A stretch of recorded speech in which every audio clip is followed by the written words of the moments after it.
information developed by experts. Scan the QR code or check out kidsmentalfoundation.org to get started. Orioles baseball on Masson is being brought to you by the Law Tigers, Delmarva's Motorcycle Lawyers, and by Bet365, where winning is everything. Back at Lone Depot Park here in Miami, getting it teed up for game number 2 of this 3-game series. When the Orioles went out and they got Pete Alonso, they expected power, they expected maybe a high average, they expected a lot of on base. Last night might have been Pete Alonso's most complete game. He walked a couple of times, he had a couple of big doubles, and his glove once again was the star of the show. The Orioles thought they were getting an aircraft carrier in Pete Alonso, where they're starting to get that aircraft carrier, because man, he has certainly heated up. And boy, this was last night. Set back on an off-speed pitch, just powered it down the line for a double, pushing across a couple of runs. End up at third base. It was a little league triple, but it was a double with an error down there. And then another off-speed pitch off the left field wall. So sitting back a little bit, able to put barrel on ball. And I think you're right. I think he has done it on all sides of the ball. The defense has been outstanding. You can kind of see where his hits have gone, and it's big power to the backside of the field. We saw him go tanked in the second tank in Yankee Stadium just a few days ago, to the pull side as well. So I love where he's kind of spraying the ball. You look what he's done, man. His last 8 games, it's 9 for 26, 7 extra base hits, 3 of them have left the yard. He's got 4 doubles mixed in there, and so the polar bear is heating up for the Orioles. He loves hitting in this ballpark, which will be the backdrop around that guy, Brandon Young. A big start for the Orioles right-hander when we come back. Oh, wow! Masson and Masson Plus, your home for Orioles baseball.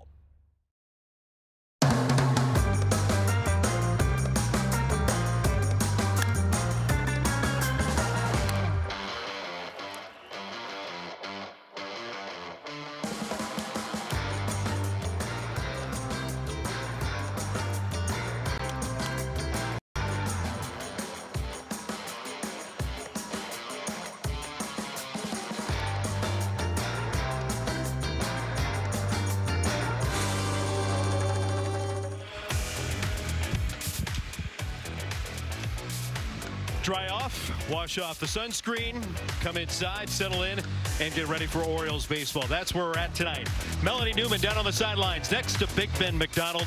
I'm Ben Wagner, our entire Masson crew, living it up indoors with this light show and the booming beats of South Beach, getting us ready for a ball game tonight. I'm looking for the disco ball, man. Where's the disco ball hanging from the ceiling? I think it's right over underneath that bullpen in left field. There's Gunnar Henderson. Now let's take a look at today's Bet365 player prop spotlight. Bet365, where winning is everything. Gunnar Henderson can stretch his legs. We know that he has the ability to run. He's been successful in 5 of his 6 stolen base attempts this season.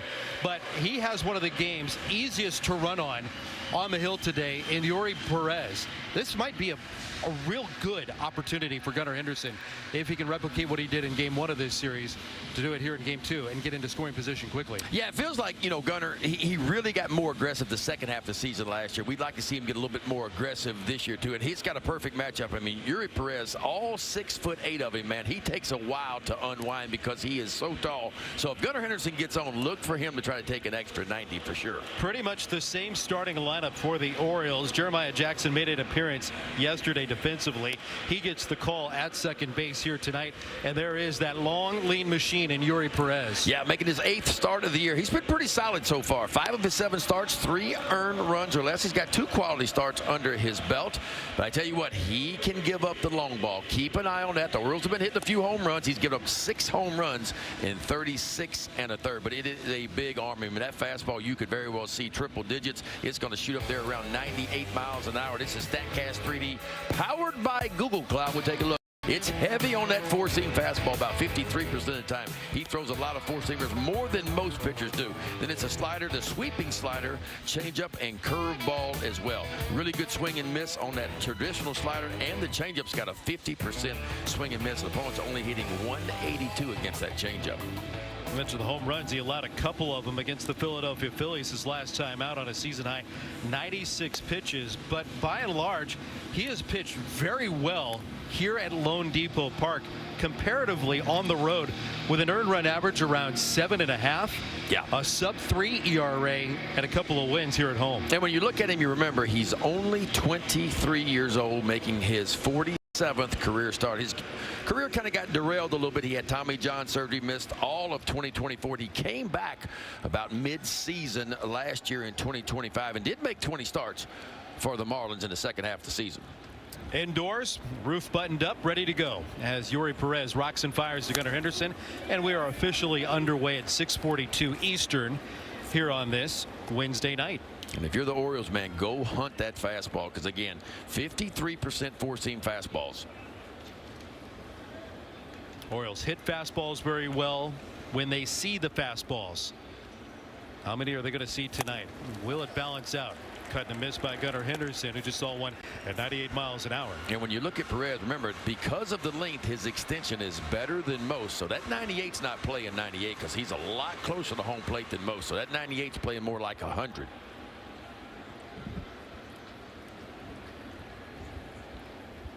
Gunnar led off the ball game with a base hit yesterday, and he'll start us off with a strikeout tonight. Pretty good command so far, because you can see the Marlins catcher Joe Mack on the 0-2 count. He raised that glove up above the top of the zone, exactly where it was delivered, and a good start for Perez. See the target just above the box? And that fastball's got some life, man. It's got high velocity. It's got a little bit of left to right movement too. Orioles come into play tonight after snapping their 5-game slide, 16-20 overall. This is a struggling Marlins club. Lost 4 out of 5 during this homestand, 7 of 10 recently. And there are 4 games under the 500 mark at 16-20. There's their second-year skipper, Clayton McCullough. Big improvement his first year, man. The Marlins improved 17 games from 2024 when he took over last year in 2025.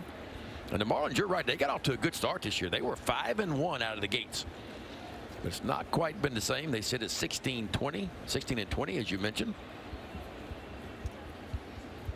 2 balls and no strikes on Taylor Ward. That's off the plate and right back in the driver's seat. And what else is new? This guy basically has as many hits as he does walks. And another 3-ball count. I feel like we say that just about every time he comes to the plate. There comes the 3-0, taking all the way, and a 4-pitch free pass after the strikeout. That is the 70th time that Taylor Ward has been on base this season. Amazing. He's just a different hitter, I feel like, from what he was last year with the Angels. It was more about power, a few more strikeouts last year, but man, he is just seeing it deep, taking a lot of pitches. And look, he's been a great top of the order bat for the Orioles. We expected to ooh and ah with the long ball. Now we're just marveling about the decisions that he makes at the plate. And it was a decision last night that got Adley Rutschman to the dish and delivered an RBI base hit, pinch hitting for Samuel Basallo. Broke a 7-7 ball game with his RBI knock. Now 2 for 2 coming off the bench this season as a pinch hitter.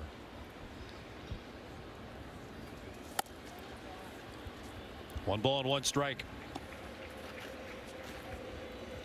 Rutsch has had a really good year to this point. Been pretty solid on defense, I feel like. Calls a good game, and boy, the offensive numbers. 299 coming in, 4 homers, 18 RBIs. He'll be behind the plate tonight. Oh, hit it. I thought it hit him. I did too. Well, after that good command on display against Gunnar Henderson, a 4-pitch free pass and then a walk to Adley Rutschman, or a plunk after the walk. If you can get Yuri Perez in the stretch, you have a lot better chance of scoring some runs, because he is not as comfortable like a lot of guys. A lot of guys like the windup. They feel they can get their rhythm out of the windup, but when you put them in a stretch position, sometimes they start to spray the ball. This is Pete Alonso. Goes over top of the slider for strike 1. Boy, I feel like Pete Alonso's got a steady diet of off-speed pitches. It's only the second game of this series, but a lot of off-speed pitches last night. A couple of doubles off some off-speed pitches. On base 5 times last night, or 4 out of the 5 plate appearances that he got for the Orioles last night. Over his last 8 games, now 9 for 26 with 7 extra base hits.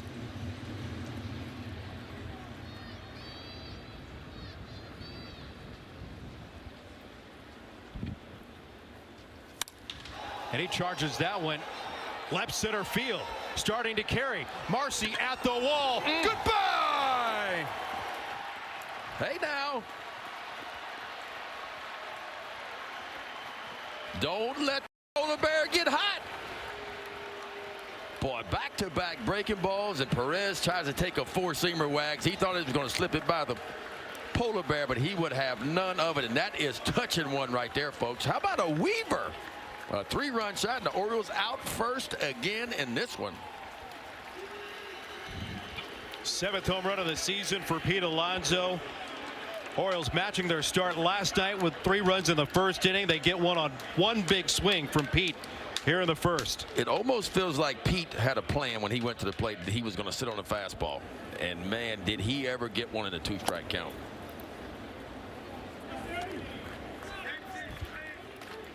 Absolutely loves this place. Tonight is the 50th game that he's playing against the Marlins in their home ballpark. And now 16 home runs by a visiting player, second only to Freddie Freeman.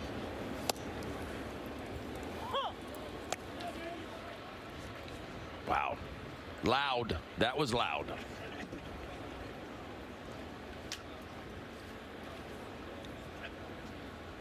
.407 feet.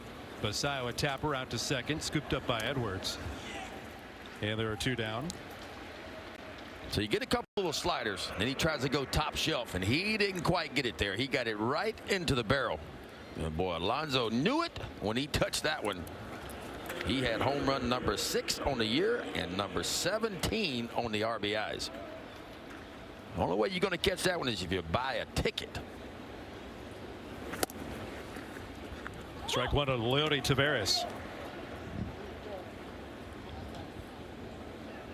Big insurance knock in the 9th inning last night for the Orioles. No balls and 2 strikes after the foul. What a good feeling for this Baltimore club that felt like for weeks they were absent without that clutch hit when something was presented to them. The walk, then the hit by pitch. Pete Alonso coming to the plate. Yeah. I thought, and look, we talked about this last night. I thought some of the at-bats last night were really, really good. And it began at the beginning of the game. You mentioned Dylan Beavers. What an at-bat he had early in the ball game. On the diamond, Zanoa, the shortstop in front of the bag, puts away Taveras to retire the side. Well, Wags, we might be in South Beach, but that's what I call a polar vortex right there. How about a 3-run shot? Orioles out first in this one. Fans in Birdland. MedStar Health. It's how we treat people. Miami's lost 4 of their last 5. They're really trying to salvage their season right now after a pretty good start to the year. They're starting to shake some things up. They've moved a couple of bats around. They've rejigged their lineup. Clayton McCall has also asked for some fresh arms and guys that make it more competitive. And it feels like their season is really on the brink. And might be a prime time for Brandon Young to take advantage of a struggling Miami club. Yeah, Brandon Young making his 4th start of the year. The first 2 were good. Man, he gave up no runs against the White Sox in 5 innings. Gave up 3 against Boston in 5 2/3. Another good start. But last time out, defense let him down a little bit. He didn't have his A game. Ends up giving up 10 runs, only 4 of which were earned because of the errors. So he's looking for a little bit of a bounce back start tonight. And this might be the lineup he could do it against. Chatting with Craig Albertaz before the ballgame today, he said, you know, Brandon Young had to dig deep to get through that start against the Houston Astros, knowing that defense was a little clunky at the start. They were in an early hole, plus then they asked more of him, about an inning more than likely what if the situation with the pitching had been lined up a little bit better. They probably would have pulled him out of the ballgame. That's guy over Henderson, who retreats into the outfield, gets bellowed away by Leody Taveras. Well, let's take a look at the Oriole defense presented by CarShield. Left to right in the outfield. Ward, Taveras, you just saw him make the first out for the Orioles. Dylan Beavers out in right field. You double play combination, Henderson and Jeremiah Jackson. Kobe Mayo gets to start over at third. The Polar Bear back at first, and Adley Rutschman behind home plate for the Orioles. 1 up, 1 down. Here's Liam Hicks, one of the best hitters in the senior circuit. Had 4 hits last night. Loops one out to left. Ward scoots forward, and a couple of quick outs for Brandon Young. Just what he needs to. Because anytime your team goes out there and puts a 3 spot on the scoreboard, you want to stack a 0 and get that offense right back up to the plate. Is it harder waiting through a longer first inning when your offense is scoring you runs versus maybe the 3rd, the 4th, the 5th? I've always looked at it as not ideal because you want to get out there, but when they put in crooked numbers on the scoreboard, I will sit there as long as I need to. Free spot by Pete Alonso, extending his hit streak and continuing to dominate the Miami Marlins. Now, this is a Marlins team that can hit a little bit. You look at batting average, they're 7th best in baseball. I know they hit a couple of home runs last night, but typically not a big home run team. Former Oriole and prospect Connor Norby had one of those hits last night, going 1 for 3. Marlins come in at 4.3 runs per game. That's 19th out of 30 teams.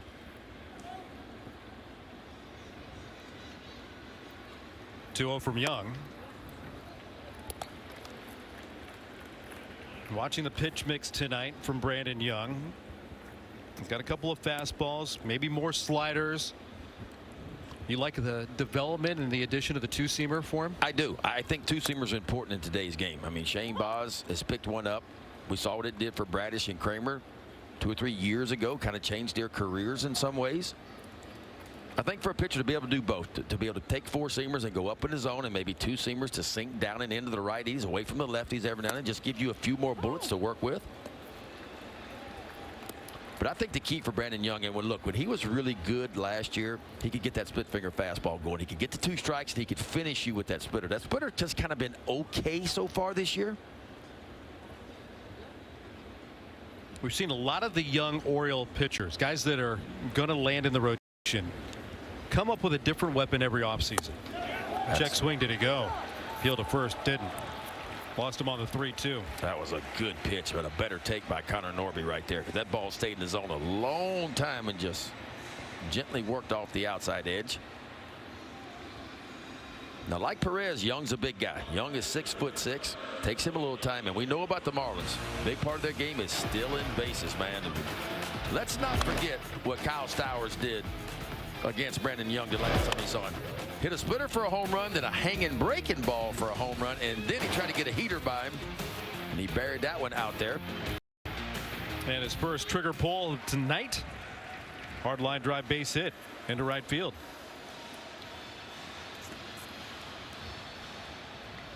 Runners aboard at first and second. Doesn't seem fair beating up on an old buddy. No, it doesn't. And that's going to be the guy that if he gets a chance, when I talk about Brandon Young, he'll try to work around Kyle Stowers, because obviously Kyle Stowers got him for 3 home runs the last time they faced each other. No home runs yet this season for Stowers. Jacob Marcy gets a first pitch strike. Stowers and Norby working their leads away, with the right-hander working out of the stretch.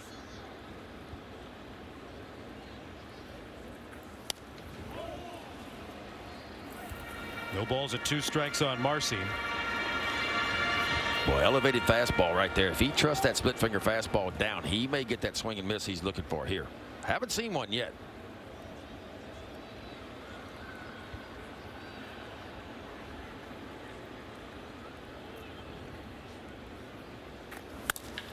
Oh, 2 line to the gap in left center field. That's down for a base hit. Into the glove of Ward. He cuts it off before the warning track. Norby is in. Stowers trying to score. Here's the throw. It's late. 2 are driven home by Marcy.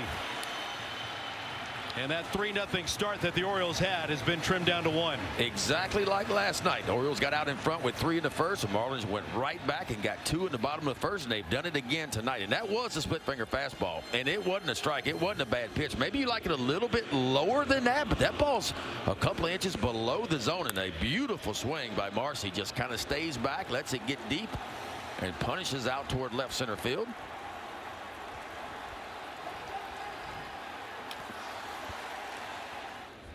Fourth double of the season for Marcy. And an inning continues for Christopher Morel.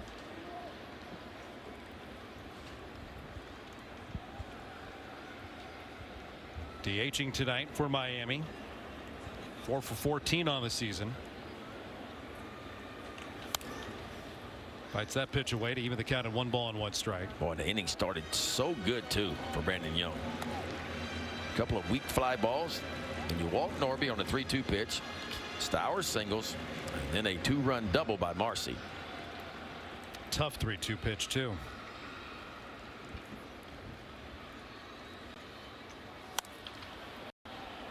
Popped out of play over the first base dugout. Christopher Morel, it feels like he's been around forever. Go back to the 2022 campaign where he debuted with the Chicago Cubs. Played on the north side of Chicago parts of 3 seasons. Back-to-back years as a Tampa Bay Ray.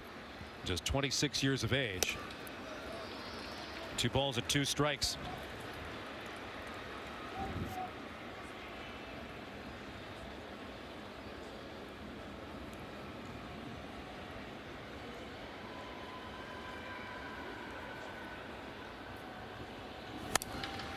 That's skied up the right side, and they'll get a look, but it's off into the seats.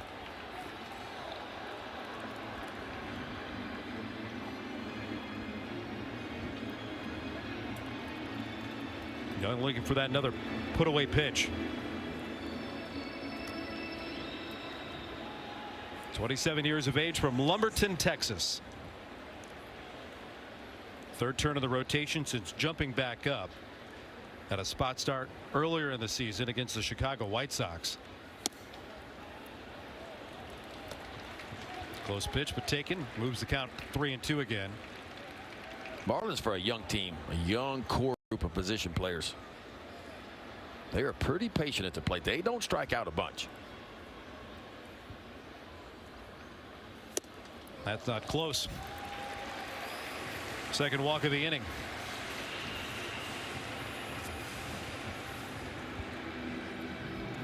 First and second for Miami, and here's the 7th hitter.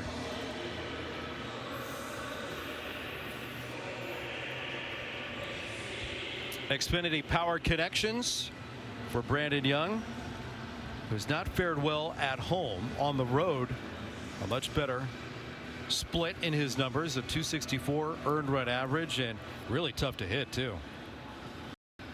Yeah, .264, 6 road starts in his career. Just his 16th start of his career.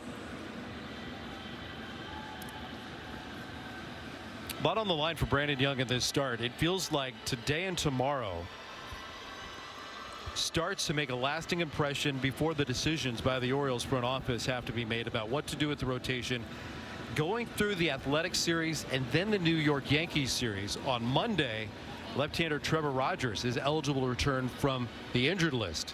He's back with the ball club, feeling much better. Starting to get into his pitching routine once again.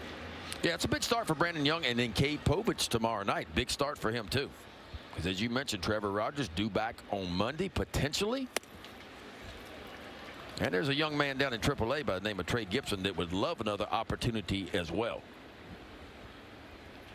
Trey Gibson was optioned back after his major league debut against the New York Yankees.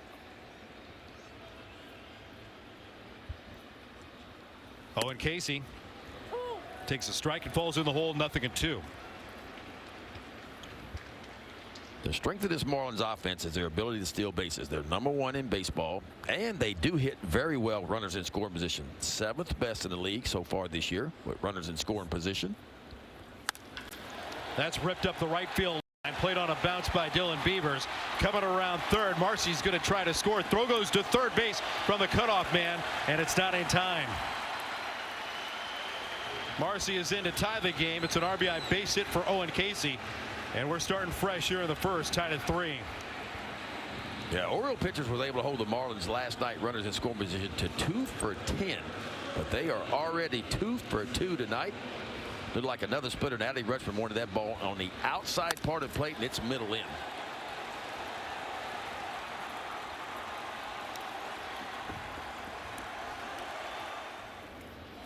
Inning continues, and here's another one of those young hitters for Miami.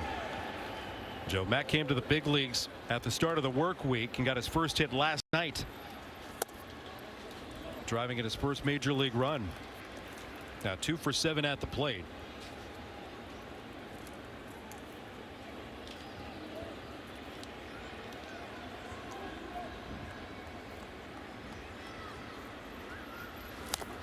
All this traffic, all this noise, all with 2 outs against the Orioles here in the first. I mean, that's how quick he can swing, right? 2 out, Connor Norby at the plate on a 3-2 count. And he threw a little slider kind of down and away, and I mean, it missed by maybe an inch. And now what? 1, 2, 3, 5 consecutive Marlins have reached. Started with the walk on the 3-2, a single by Stowers, the 2-run double by Marcy, a walk to Christopher Morel, and the game-tying single from Casey. Pitch to back, up and away.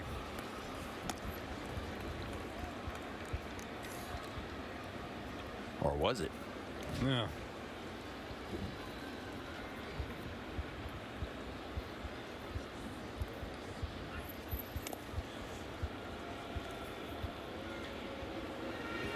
Casey with a couple of stolen bases this season. Pete Alonso telling everybody, I wear a PitchCom device.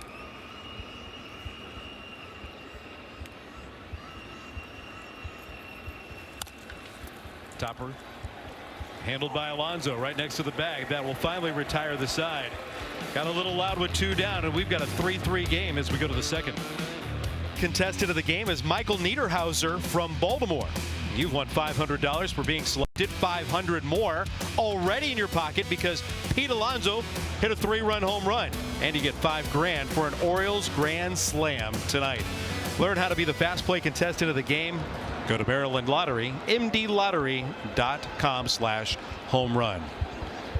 Pete Alonso's 3-run home run in the first inning, answered by 3 from Miami, a 3-3 game. Dylan Beavers, Kobe Mayo, and Jeremiah Jackson coming to the plate for Baltimore here in the second inning.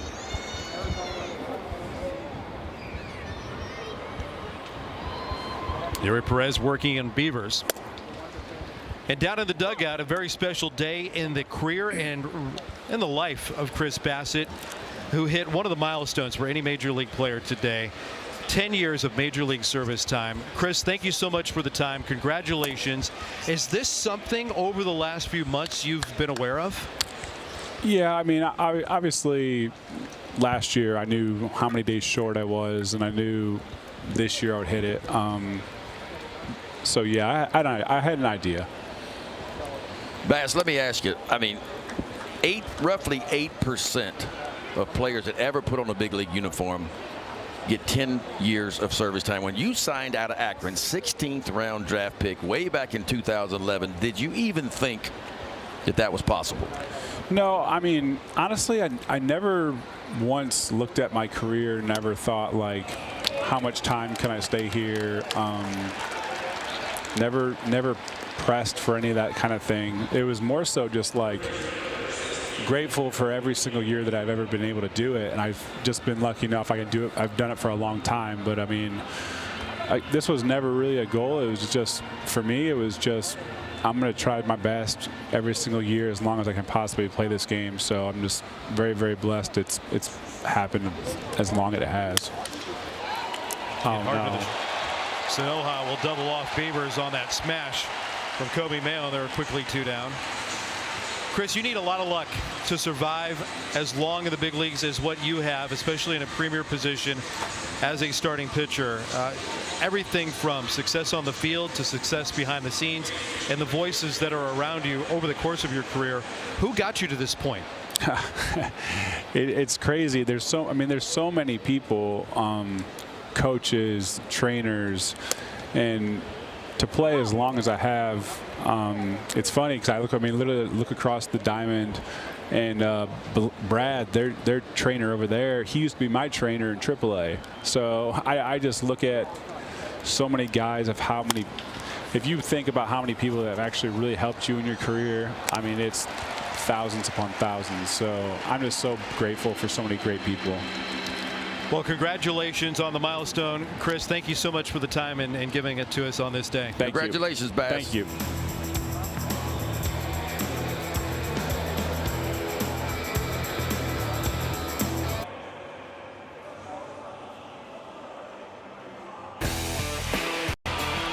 Fans can stream MASN Plus on iOS and Android mobile devices, Amazon TV, Amazon Fire TV, and on Roku. Don't miss a pitch. MASN Plus monthly subscriptions are available for $19.99 per month. Go to MASNsports.com or scan the QR code on your screen.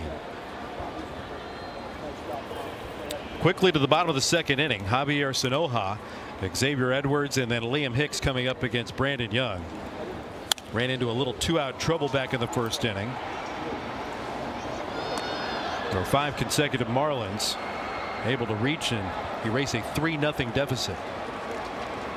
Sanoja, a very talented young middle infielder, man, just 23 years old, won a Gold Glove last year at the shortstop position. He's a really big key, even though he was out of the lineup last night, and how Clayton McCullough can arrange his defense. In the air to left, there's Taylor Ward, there's one down. He's made starts at third, in the outfield a couple of times. Played some second base this season. And he does a little bit of everything. I mean, he's got 10 stolen bases. He's hitting .417 with runners in scoring position. 7 different positions last year.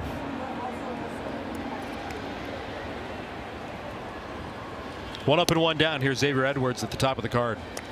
Gets a curveball.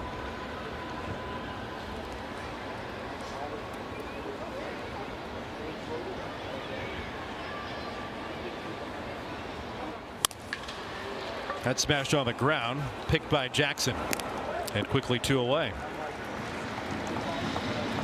Well, what did Brandon Young learn inning number 1 to inning number 2?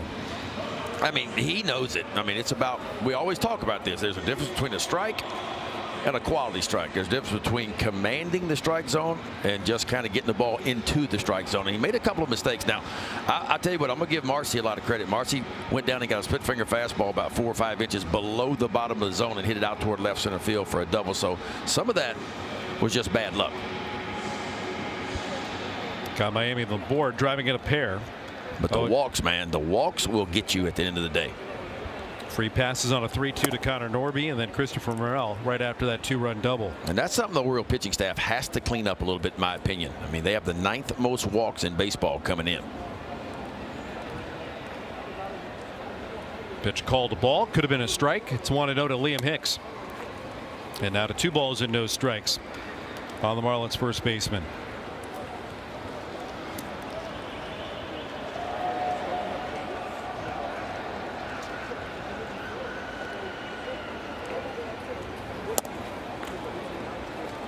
Curveball wrapped around the plate, and now to 3-0.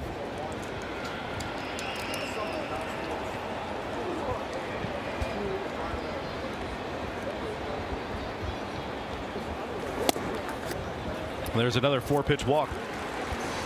Well, that's one of the more dangerous hitters in this lineup too. Craig Albertaz looking on. Well, as a staff, you know, if you're going to walk some guys, you got to be able to strike out some guys. And the Orioles kind of a little bit middle pack in strikeouts. Not a big strikeout staff so far.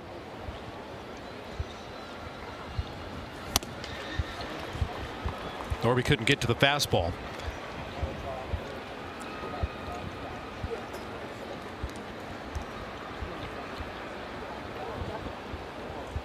Two down, runner at first.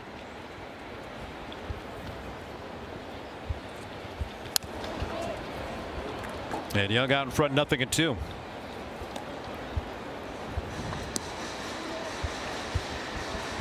Pitch number 40 coming up for Brandon Young.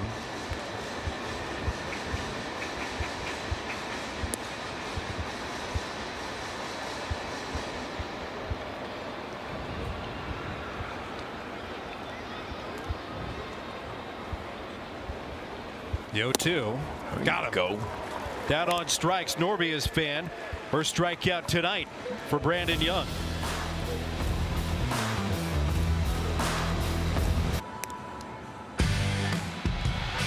Hey, Birdland. The Birds are coming home on Friday. And get this, the gates will open early.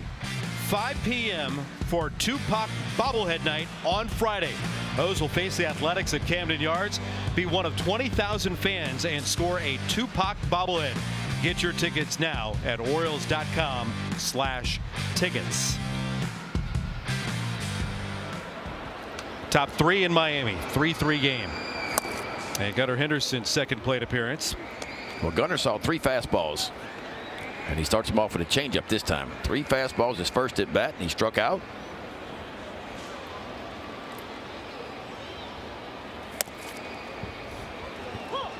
Gets a strike, even the count at 1-1 strike. 31 hits this season, 16 have gone for extra bases for Gunnar Henderson. Back in the leadoff spot again. Chipped out of play, moves the count to 1-2.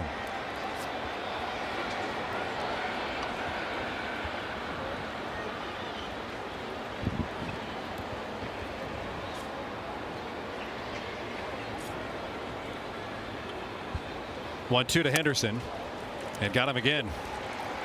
After the fastballs, a lot of wrinkles. Slider puts him in the glove. Gave him 1 fastball, a changeup, and a slider down and in and just underneath the bat. And it's tough against this guy because the fastball, you've seen it. I mean, it's at 98 miles an hour. It's playing better than that because of the length. And you got to get your foot down and go if you're going to catch up to the heater. And boy, you can get exposed on the breaking balls. That brings up Taylor Ward, who worked a 1-out walk and promoted a 3-run blast from Pete Alonso back in the first inning. 1-0 to Ward. Taylor has just been such a fascinating study since we started to get to know him in spring training and then throughout the course of the season. And it's not the direct question of, are you going to hit for power, or even, you know, dancing around it of like, when do you feel power is going to come? He understands how he's being pitched, his approach at the plate, what he's looking for. Completely comfortable then with 2 strikes. Changing. There's a second strike, even the count at 2-2. He is so good at not attacking pitches he can't hit hard until he gets 2 strikes. And once you get 2 strikes where he is now all bets are off. Adley Rutschman, who got plunked by a pitch, out on deck. That's strike 3. At 100. Best fastball of the night, location-wise and then velocity-wise, from a 23-year-old Perez. Had the plate on the down-and-out corner. And back-to-back strikeouts for Perez, who has now 3 in the game. And you hope that he hasn't fallen into the groove. Got to him early, and then that line drive double play kind of snapped him back into it. Towards the line by Rutschman. Long road over for Stowers. He gets there in time to retire Rutschman and the Orioles. 1-2-3 here in the 3rd.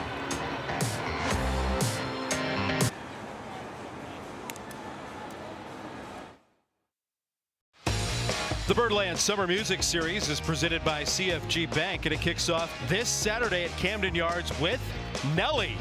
Stay for a post-game live concert from the 3-time Grammy Award winner. Jam out from your seat or upgrade to a field pass and get even closer to the action. Get tickets online at Orioles.com/tickets. Lone Depot Park in Miami. Game number 2 of the 3-game series. It'll close up the road trip so the Orioles can get back home and listen to Nelly play on the field. Yeah.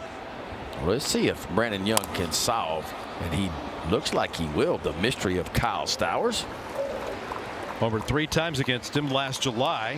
Started off 1 for 1 with a sharp single here tonight, but gets an excuse me comebacker.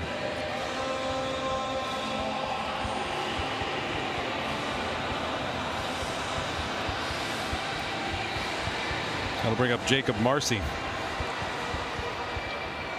2-run double his first time up.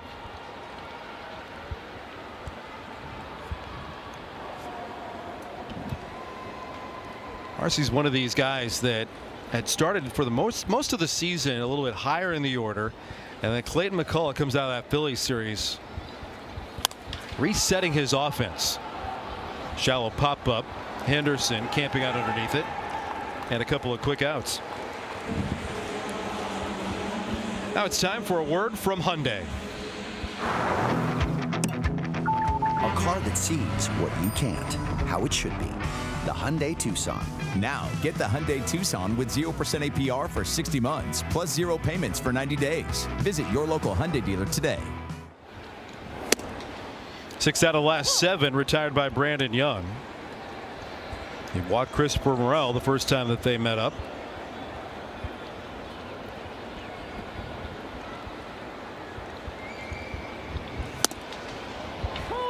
Out front, 0-2. Aggressive. He might have given up 3 in the first inning, but he has still been aggressive in the strike zone. That's fouled back on a good cut at the fastball.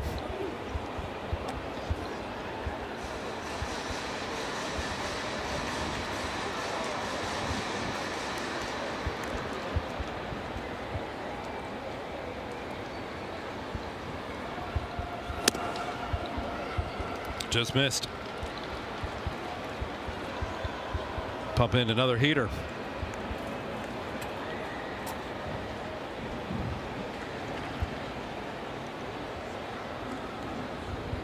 Young setting up the 1-2. That's tapped away. Season started for Brandon Young. Option out to minor league camp as the Orioles started constructing really deep AAA rotation. And the first couple of waves of cuts, Brandon Young, Cade Povich, Dean Kramer. We know about the roster crunch that got him to AAA. Nestor Herman, Trey Gibson, Levi Wells. Big time depth pieces. Yeah, that's a pretty good AAA rotation. And Brandon Young got his feet wet last year. 12 starts, 57 innings he pitched. There you go. Gets the strikeout of Christopher Morel in a 1-2-3 third inning. Big Pete at the plate when we come back.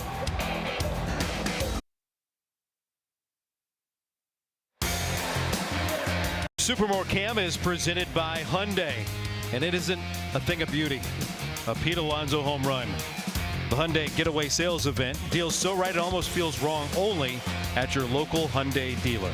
About 4 home runs and 10 RBIs for the Polar Bear in his last 9 games. A 3-run shot back in the first.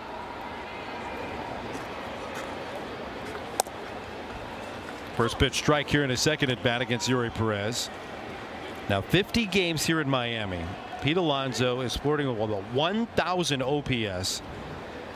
He's got 13 doubles and now 16 home runs. Some places you just see the ball better, you feel better in the batter's box, and your production rockets. Well, he's home. I mean, it's where he played his college ball in the state of Florida. And boy, did he ever wear out some baseballs when he was with the Florida Gators. Falls behind 1-2. Grew up on the other side of the state in the Tampa region.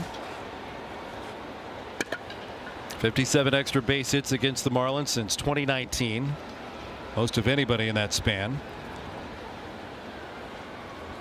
Perez in the 1-2 pitch. Got him. That's that backup slider that freezes Alonso, and another strikeout for Yuri Perez, who has found a groove. Yes, he has. I'm not sure that's where he warned it. Looked like the catcher, Joe Mack, had kind of rocked to the outside part. That thing backs up and just right at the bottom of the knees.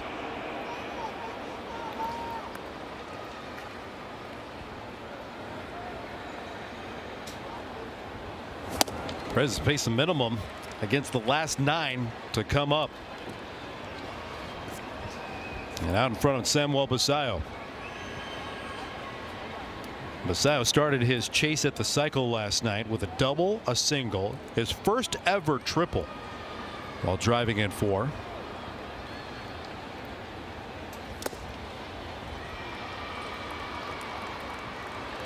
One ball and 1 strike on Basayo. Now 6 for 17 with 3 extra base hits on the road trip.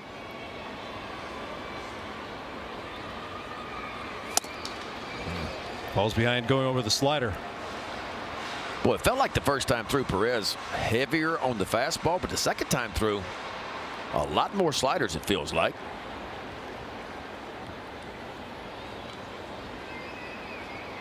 One, 2. And Basayo takes a sweeper to shallow center. So Noha going back. In comes Marcy from center in time. Yeah, Marcy out in center field, man. He broke back originally on this ball.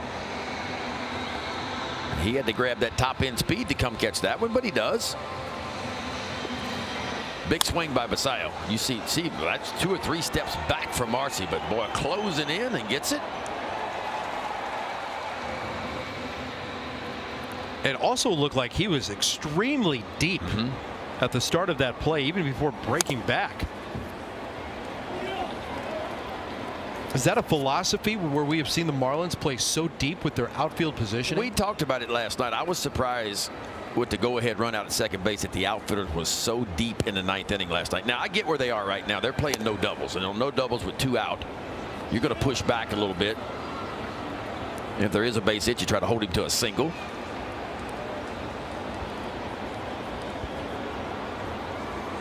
Ball and a strike on Leody Taveras. Pulls it sharply. Fair inside the right field line and going to the corner. Taveras cruises into second, and he extends this 4th inning with a double. Boy, Leody Taveras. I don't think anybody expected this kind of offensive production from him, but you're not going to complain about it. And even playing back right there, you're not going to protect against this. Just a breaking ball in the heart of the plate. He goes out and circles this one. A little chalk flying up right there. Right on the chalk. The Orioles have another one in scoring position. Orioles so far tonight 1 for 1 runners in scoring position. That one was a big one. Alonso's 3-run home run. Tied at 3 after 1. Now playing in the top of the 4th.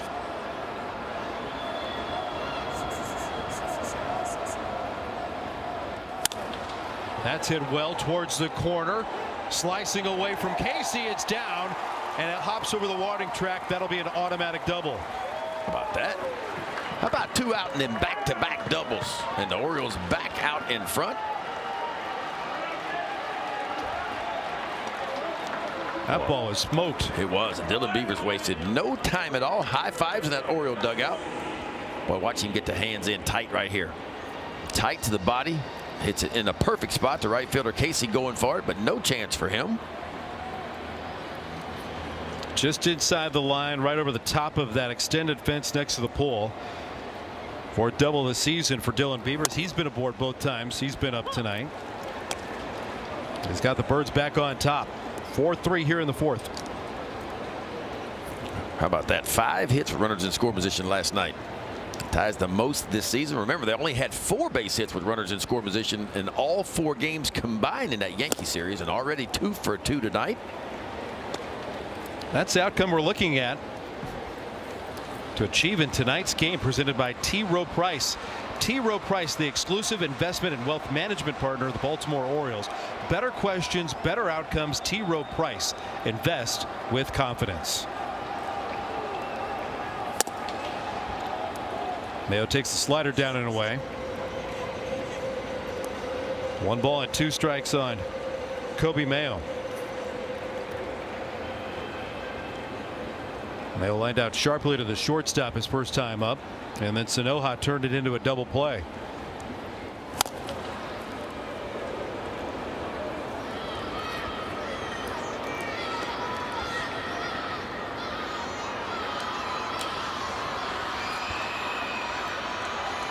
It's been a busy couple of days for Kobe Mayo. Grew up about 50 minutes from here. Lots of friends, lots of family. In the ballpark, around the club hotel. Evens the count of 2 balls and 2 strikes. Perez thought he had strike 3.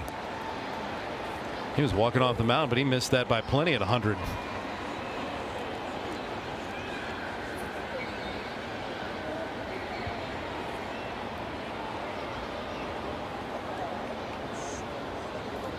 Beavers the runner at second. Mayo down on strikes to retire the side. O's got back in business with 2 down. Back-to-back doubles. Taveras knocked in by the 2-bagger from Dylan Beavers. 4-3 O's.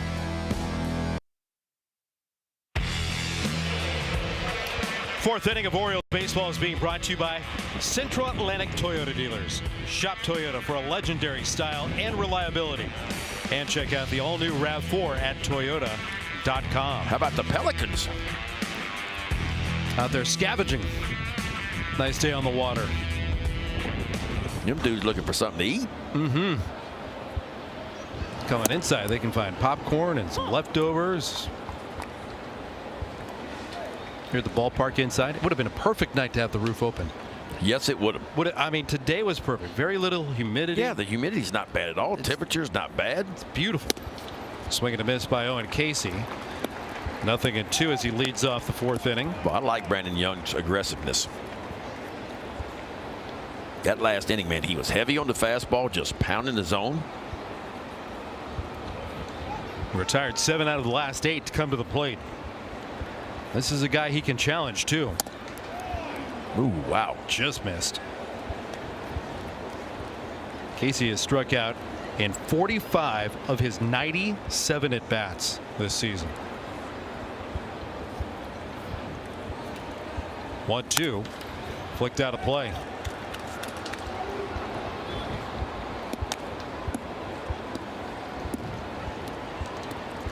Here's a look at the inside.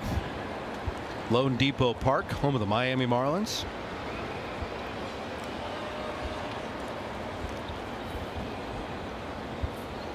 One, 2. To 2-2.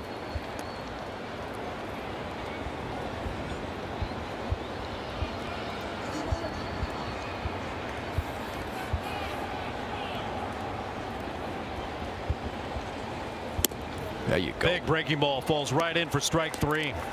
That's the one he's got to get going right there. And that was the first real good one he's thrown tonight. And the reason why I say that is he's working that fastball in the upper quadrant of the strike zone. And typically, if you throw fastballs up, it really sets up a good breaking ball. And it's what you call 12-6 right here. This thing is pretty much just straight down right on the outside part of the plate. Well done by Brandon Young. 3rd strikeout for BY tonight. Here's the rookie Joe Mack. Made his major league debut on Monday. Came up playing against the Philadelphia Phillies.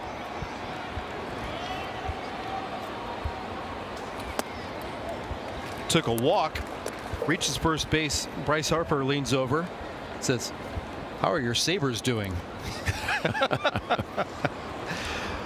Williamsville, New York is just outside of downtown Buffalo. And Bryce Harper, who's in tune with everything, had something to ask the rookie when he got to first base for the first time in the big leagues. How are your Sabres doing? He was stunned. Doing his homework, huh? Yeah. He had the advance scouting report. The 2-1. Swing and a miss, and it's 2 balls and 2 strikes. Well, the Phillies are starting to find their way. They have been hot of late after a really rough start. Phillies have won 7 out of their last 8 games under Don Mattingly. Donnie baseball.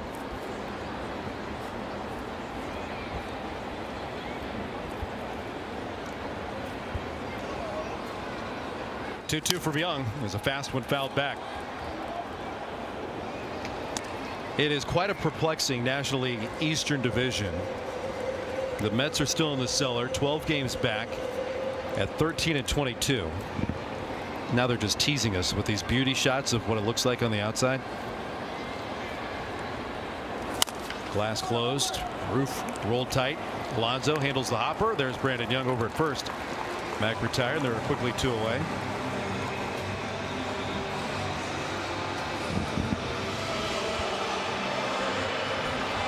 Atlanta's won 7 of 10. They lead the division by 9.5 games over the Washington Nationals, who the Orioles are going to see coming up during their next road trip. They're back home to face the Athletics and the Yankees.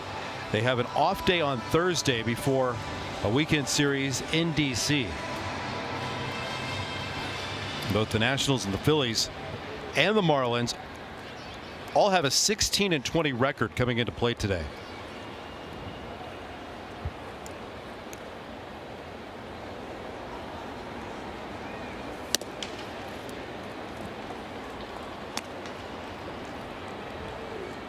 Ball 1 on Javier Sanoja.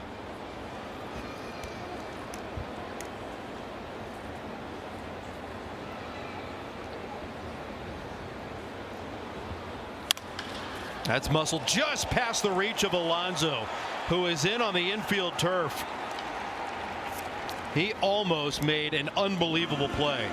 That's an impressive swing right there by Sanoha, because that ball was marginally a strike. I mean, right at the top of the zone, and somehow he went up top shelf. Watch him flatten his swing out on this ball right here. Just flattens it out and goes up and get a 93-mile-an-hour sinker and just hit a bullet right past Alonso. And look out now. Sanoa 10 stolen bases on the year. I talked to you earlier about the Marlins. They lead baseball in stolen bases. 39 on the year.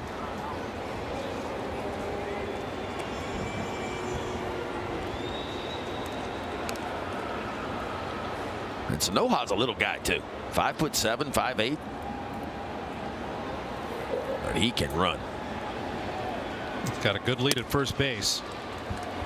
Four-seamer upstairs on Edwards. Edwards 0 for 2 tonight. Led off the first inning with a fly ball to center, bounced to second back in the second inning. That was in the string where Young had found his groove, retiring 9 of 10 before the single by Sanoha. Now behind 2 balls and no strikes on Edwards. And you've got some power out on deck in Liam Hicks.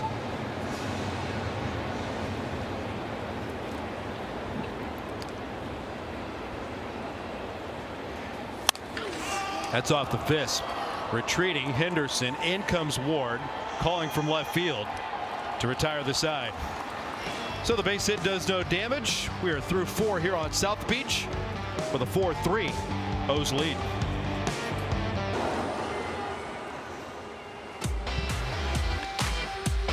Still figuring out what to do for Mother's Day? Plan your day at the Yard on Sunday as the Orioles take on the Athletics and be one of 20,000 fans and receive a denim crab cap presented by Giant Food. Buy your tickets right now at Orioles.com/tickets. To the 5th we go. 4-3 Orioles. 9-1-2 coming up against Yuri Perez. His first pitch is a sweeper in for a called strike on Jeremiah Jackson, who's seeing the right-hander for the second time tonight.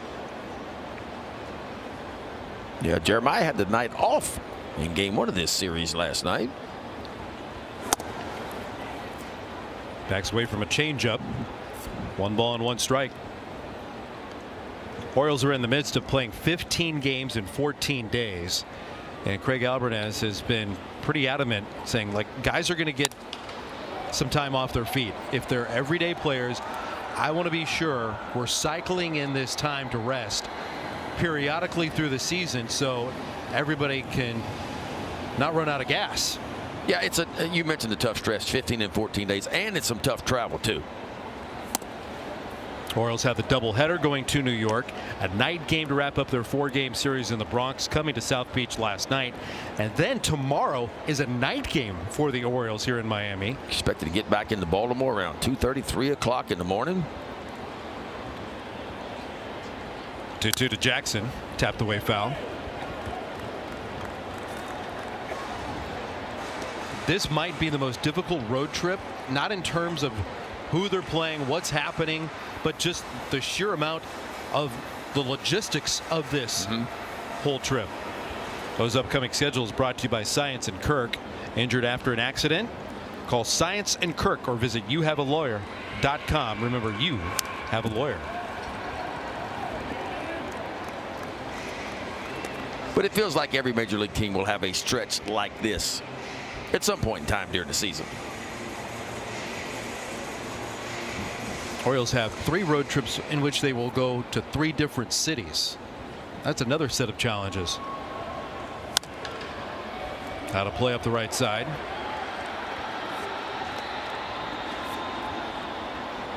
I think if you try to navigate 162, that is it. I mean, you know that there will be long road trips and there's going to be weather issues. There will be some tough days here or there to get the whole ball club from one city to the next. That's to the gap towards left center field, but it'll hang up for Marcy.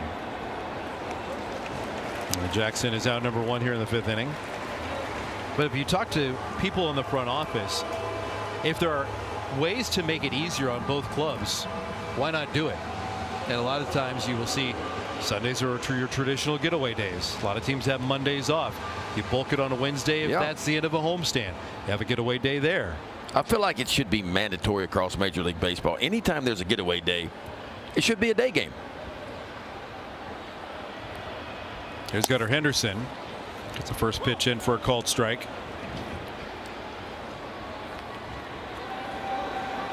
And there are various spots that you can depend on a schedule coming out and seeing little moments of competitive advantage.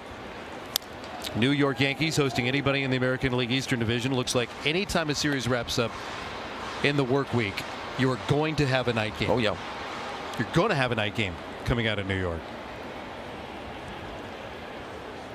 The fact that tomorrow is a day game is the really surprising one.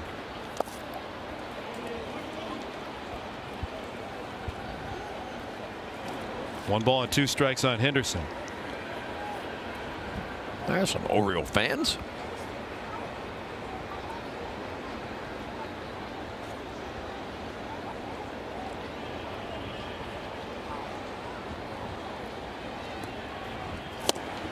Cutter's down on strikes for the 3rd time tonight. All 3 swinging. 2 away here in the 5th inning.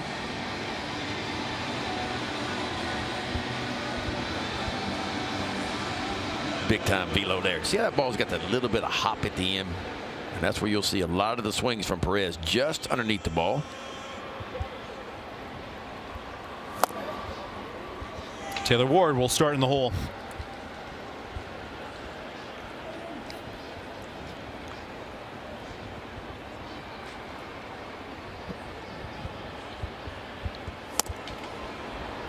There's a strike on the outside, and it's 0-2. Orioles with a 4-3 lead, and the difference is 3 swings tonight. Pete Alonso with a first inning 3-run home run, and then with 2 outs, Leody Taveras doubled, and then Dylan Beavers on the very next pitch got a double to hop over the wall. That cashed in Taveras, and it's 4-3.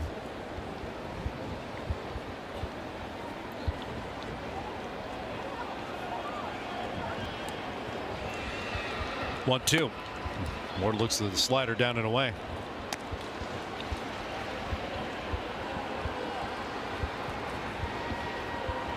Good look at Yuri Perez, who came up as a 20-year-old 3 years ago.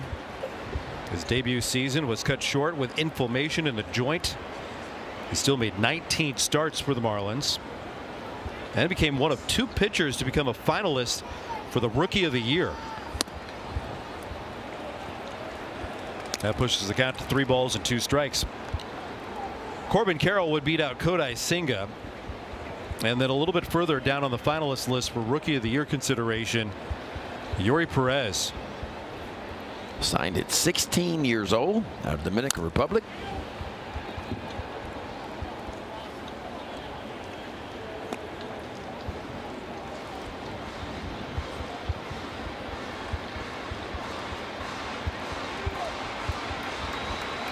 This is a pitching staff that has some really promising futures. Where is the future? That's probably the biggest question. In Miami, will they get swapped away?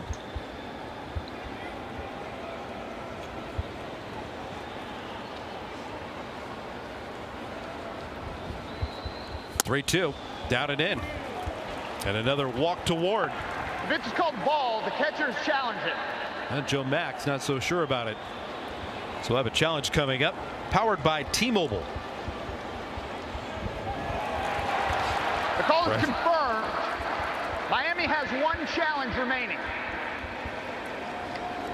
Missed by that much, and a little body English from Yuri Perez. He was trying to curve it toward the strike zone. Pitch count up to 75. Perez threw 96 his last time out, which was a season high. That was against the Phillies.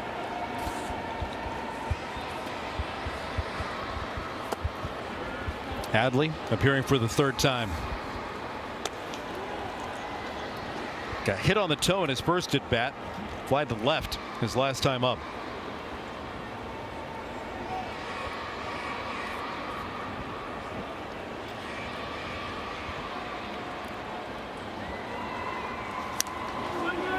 1 ball and 1 strike on Rutschman. He's got a good cut on the left side.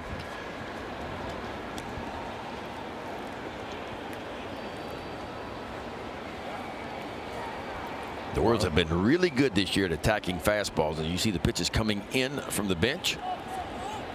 Orioles are hitting 280 on fastballs of 95 miles an hour or higher. That's the 6th best mark in baseball. And you felt like it'd be a pretty good matchup tonight for the Orioles because Yuri Perez typically heavy on that 4-seam fastball about 53% of the time. Orioles hitters have a collective .470 slugging percentage off of fastballs this year. That's the 4-seamers, the 2-seamers, and the cutters all lumped together. 1-1 pitch. That's a 4-seam fastball. And if you're talking about good fastballs, upper velo 95 plus fastballs, Orioles rank 6th, 2nd, and 1st in batting average, slugging percentage, and hard hit rate. So anything 95 coming in is 95 plus going out on hard hit rate. So the average on typical fastballs 265 by big league hitters, but on high velocity fastballs 95 and above, the big league average is 253. So it goes down a little over 10 points. That'll keep Rutschman at the plate.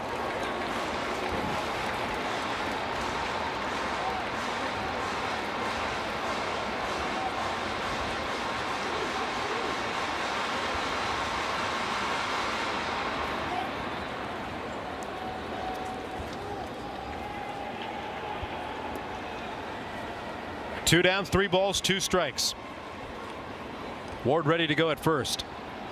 Perez to the plate with the payoff, and it's ripped into right field by Rutschman. That's down for a base hit and maybe more. More bases for Rutschman and another run for the Orioles. Ward was in motion on the pitch to the plate. He's scoring easily, and it's 5-3 Baltimore. That's what you call guessing fastball and getting one. That's a tomahawk swing right there by Adley Rutschman. This fastball wasn't even in the zone. And some more 2-out magic from the Orioles. Watch him go up top shelf here and just flatten that swing out. That's big time right there. And he just laces it down the right field line. And Ward off and moving, and he knows he's got to go now. Buck Britton just cranking him all the way in from first base. He scores easily. The Orioles tack on. Now up 5-3.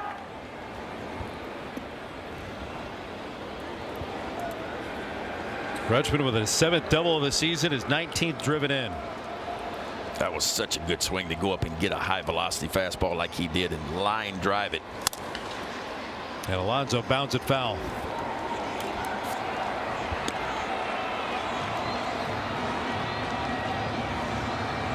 That ball was 99 miles an hour on the way to the plate, elevated and then yanked into right field at 106. It wasn't even a strike, and he got to it.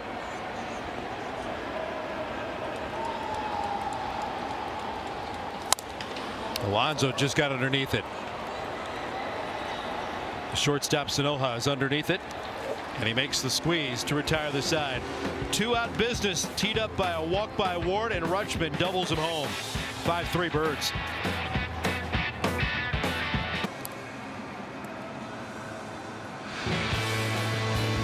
The Orioles Truist Club is the newest private, all-inclusive experience providing a year-round platform to host clients, reward teams, and stand out in a crowded market. No planning, no logistics, no stress. You just have to show up. Get a prime home plate view combining the best atmosphere of America's most iconic ballpark with a premier game day environment. Learn more at Orioles.com/Truist Club. 5-3 Orioles, last of the 5th inning coming up for Miami. With Melanie Newman, Ben McDonald, I'm Ben Wagner.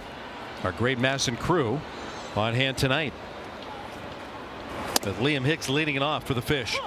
Brandon Young gave up, what, 3 in the first inning, and since then, 0s. He retired 10 of the last 12. Only 2 to reach, a Liam Hicks walk and a Javier Sanoja single. That's been it since that lengthy first inning.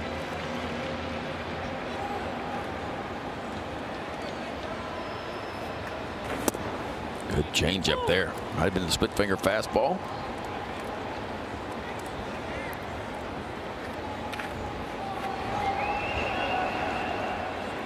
Takes with one of the 3 walks tonight. Muscles the 0-2 out of play.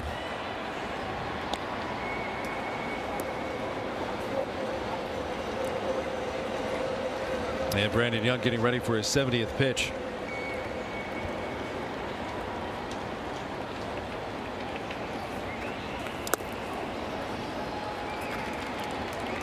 Well, the pitch count tells you that Brandon Young should have the ability to get a little deeper into this ball game if he can get through this 5th inning. Think about 6, and this is such a pivotal point for the Orioles rotation, that 5th inning and how they can move her through it. Orioles are 14-9 when their starter completes 5. When they don't, 2-11.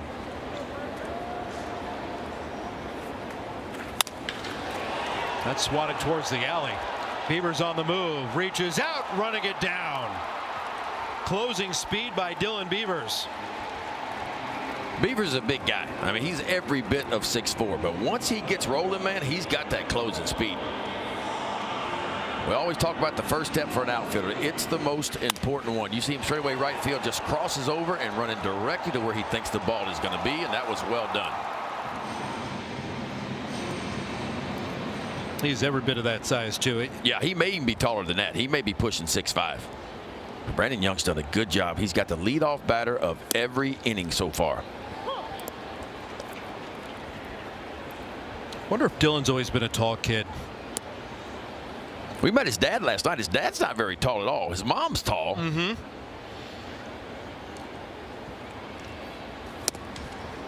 Well, swords up on that one. Talked about meeting the Beavers family last night. Now, Dad said at one point Dylan used to lie about his height, and that one puzzled me. So I asked Dylan today, I said, why were you telling people you were 6'4" when you were 6'5"? Apparently, that 1-inch Big Ben made the difference in him not having to pitch. He didn't like to do it. He just wants to be in the outfield, and he likes that people don't think he's fast because of that height. Yeah, and I tell you what, he don't want to be 6'5" with the ABS challenge system. He'd rather be 6'4". So he might want to claim himself to be 6'4" now. A little bit smaller strike zone if you're 6'4" versus 6'5". He may be rethinking that now.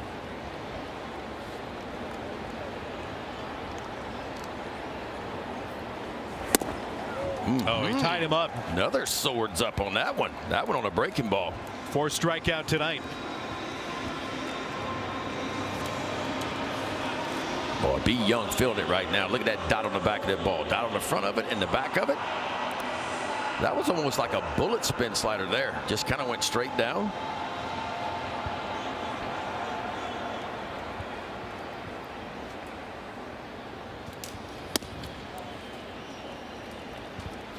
Oh, this would be huge for Brandon Young. Go right through the heart of this order with a 2-run lead. Here in the 5th.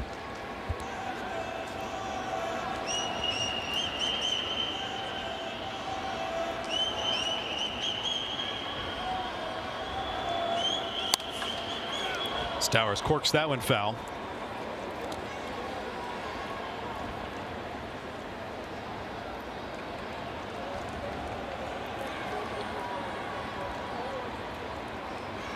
Stowers with a single and a run scored back in the 1st inning, and an excuse me swing comebacker handled by Young back in the 3rd.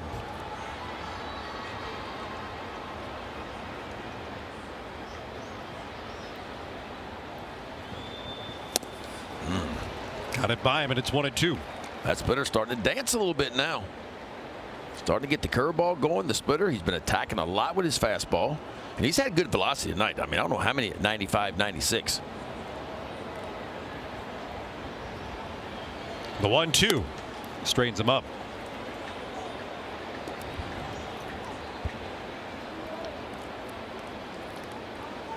Average 4-seam velocity around 95 miles an hour tonight.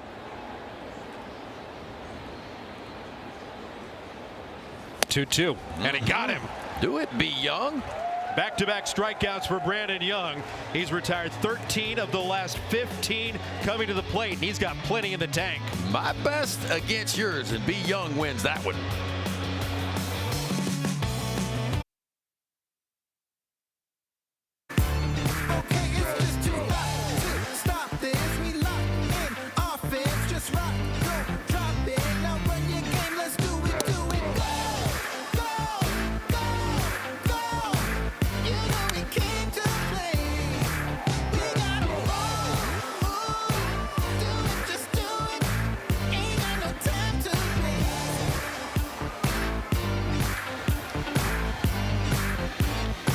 Everybody on the outside and the dancing lights come on the inside and move with the beats of the Oriole bats. A 3-run first inning home run by Pete Alonso. Orioles tack on runs in the 4th and in the 5th and now carry a 5-3 lead into this 6th inning. Yuri Perez continues to work for the Fish, and what a rebound from that lengthy first inning from Brandon Young, who has settled in and pitched himself into the middle stages of tonight's game. What is it, 13 out of the last 15 since the first inning? He has retired, just a walk and a single mixed in there. And he's been aggressive. I mean, a lot of pitchers, especially young pitchers, man, you give up 3 in the first inning, you get a little tentative, but he didn't. He grabbed a different gear and he got more aggressive, and it's paid off.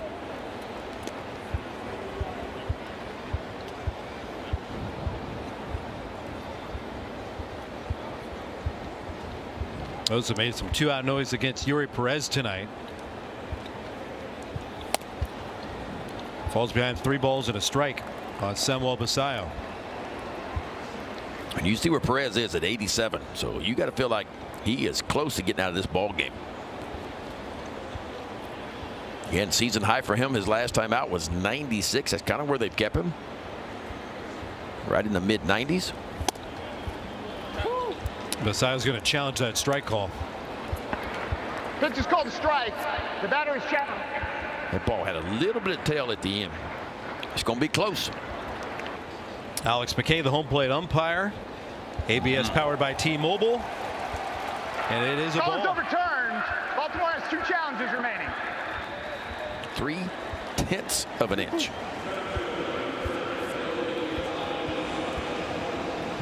Basayo will grab the leadoff walk and to the bullpen phone. I like how they label them for us so we know exactly who they're talking to. Make sure they're not calling Pizza Hut or something. Getting a pizza. Bullpen phone. Bullpen phone. Post-game spread.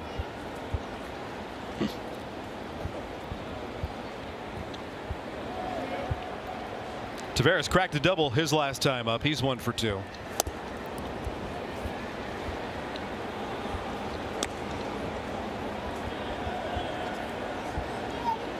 Boy, a good chance for here to Taveras get the head out and catch something out in front. That is the newest member of the Miami Marlins bullpen. Just starting to get loosened up. Dax Fulton. Clayton McCall looking on, and Alex McKay getting the attention of Yuri Perez. A little bit more going on here, maybe an examination of the mound. Yeah, it looked like Perez was complaining about something on the mound. It's got to be that hole out in front, I would think. We got 2 long pitchers on the mound. Perez at 6'8", Brandon Young at 6'6".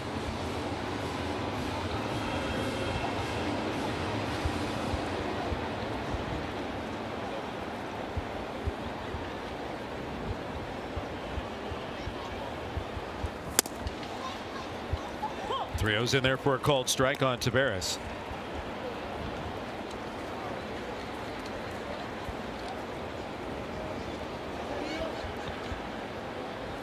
Leote last night with an add-on run for the Orioles.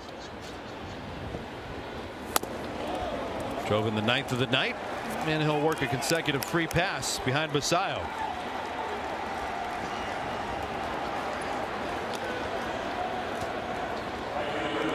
A long look in by Joe Mack and Yuri Perez, sensing something might be coming out of the dugout, and only encouragement. Tell him calm down.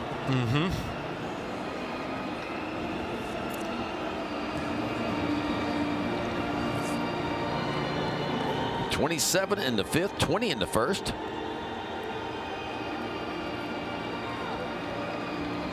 Those 27 pitches were only against 5 batters.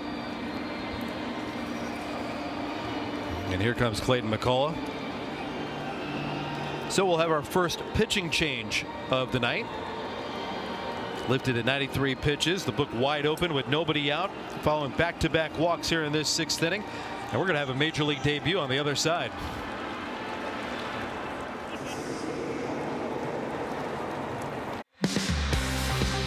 Fans can stream MASN Plus on iOS and Android mobile devices, Apple TV, Amazon Fire TV, and Roku. Don't miss a pitch with MASN Plus and a monthly subscription that's available for $19.99 per month. Go to MASNsports.com or scan the QR code to get yours today. Dylan Beaver starts to square on the first pitch in the big leagues, delivered by Dax Fulton. Another big pitcher. 6'7", 250 pounds. Well, the starter looked like in AAA.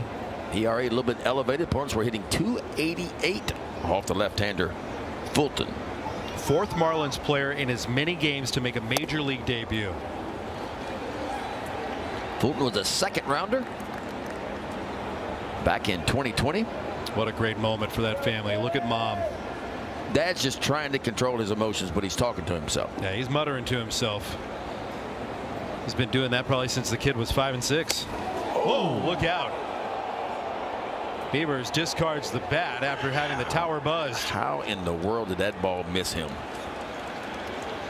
I mean, the head was hanging out there, the bat was hanging out there, and that's a heater right up and in. Goodness gracious.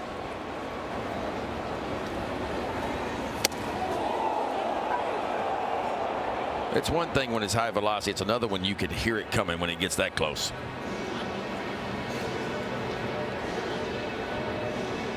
And that is left on left too. That big extension that you mentioned out of a 6'7" frame. It's been a long time coming for Dax Fulton, who was on the fast track to the big leagues 3 years ago, but he blew out and for the second time had his elbow reconstructed.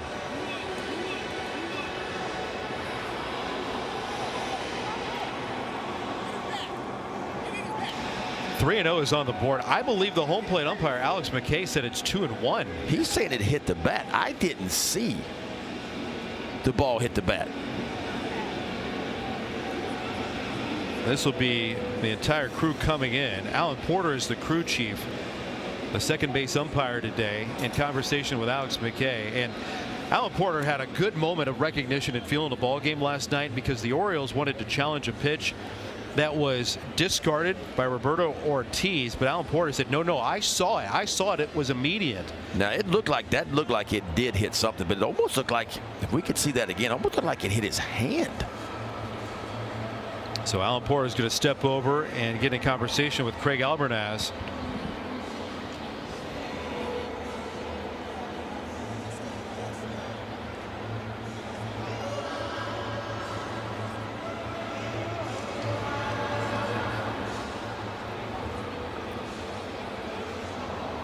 Beaver started to square, and that pitch boring in on him started to pull back.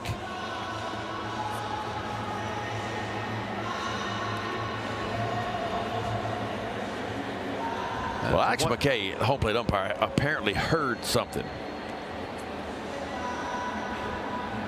Seems like a very one-sided explanation. That's certainly not a conversation. And Craig Albernaz is not pleased with what he heard. And see, that's not a reviewable play, and that's probably what he was asking about. You can't review that one. You can review hit by pitch. Corners expecting the bunt. Norby and Hicks are in. But you can't review foul tips. That one is fouled at the plate.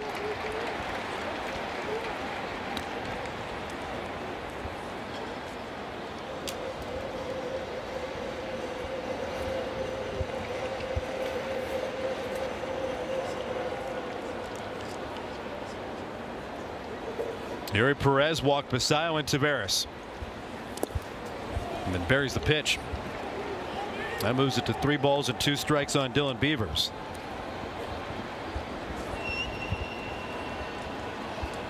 Fulton noted for a big curveball, slider, a couple of different fastballs. It's been a week between outings from his last minor league assignment to making his major league debut tonight. He used 73 pitches in 3 innings his last time on the bump. You mentioned those inflated numbers, a 1.70 whip.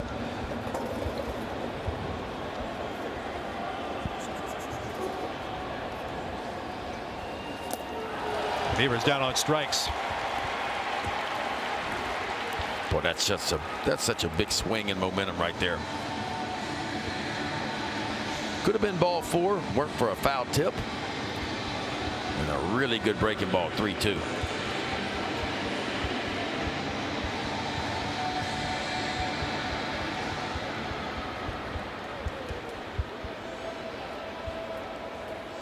Perez leaving all 3 outs to the bullpen to grab here.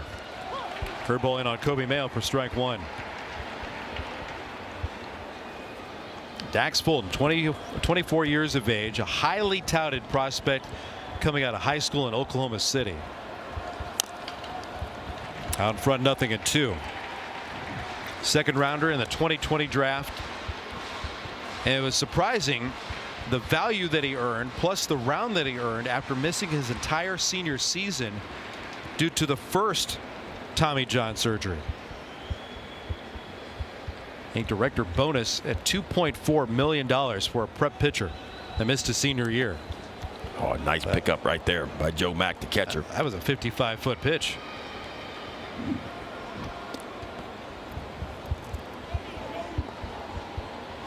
Watch this, down on one knee, but the ball is kind of centered him up, and boy, he just bounces slightly to his right and kills it in front of home plate.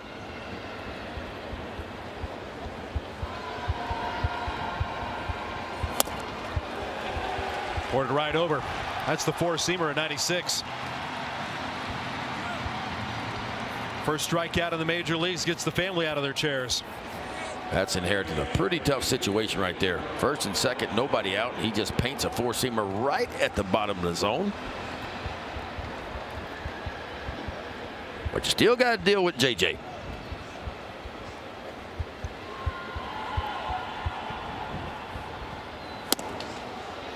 Tell you what, the arms that we've seen just in a small sample size in this series coming up from AAA. Miami's got some pitching and waves of it. Big arms too.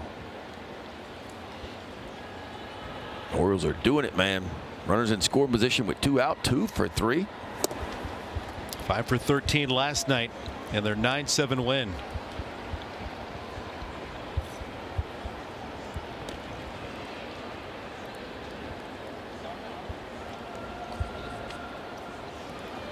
Only 4 hits on the scoreboard for the Orioles tonight, but they have been 4 big hits. A couple of runs set up by walks. The 2-0 in the middle of the diamond. Charging it at second. Edwards one play, and that's to first to get the out. What a situation that Fulton inherited. 2 on, nobody out. Gets a couple of strikeouts, and the Orioles bounce in to the inning ender. The Orioles AAA affiliate Norfolk Tides will host the Gwinnett Stripers tomorrow on MASN and the MASN Plus app at noon. Don't miss your chance to see the next generation of Orioles prospects as they continue to climb towards the big leagues. Just this past weekend, we saw one of the Tide alums, Trey Gibson, make his major league debut, and another guy that's knocking on the door, Levi Wells, will have the start in that ball game for AAA Norfolk. Here in the big leagues tonight, Brandon Young and the Orioles with a 5-3 lead. Jacob Marcy, Christopher Morel, and Owen Casey coming up. Brandon Young at what, 82 pitches?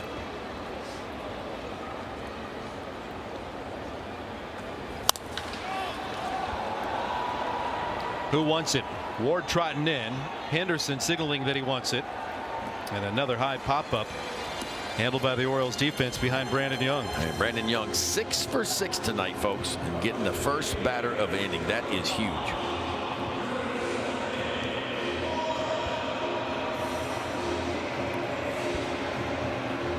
Got a pop-up of Edwards, a line out by Sanoha, a comebacker from Stowers, struck out Owen Casey looking.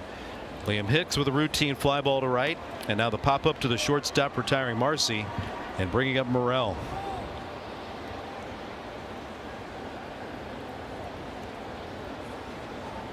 Less duress. Got another one in the air right over the diamond. Young sprints out of the way. Henderson wants both, and he's made both outs. I'm telling you, that fastball, man, it's got some hop to it tonight. Marlins are just catching right underneath the ball.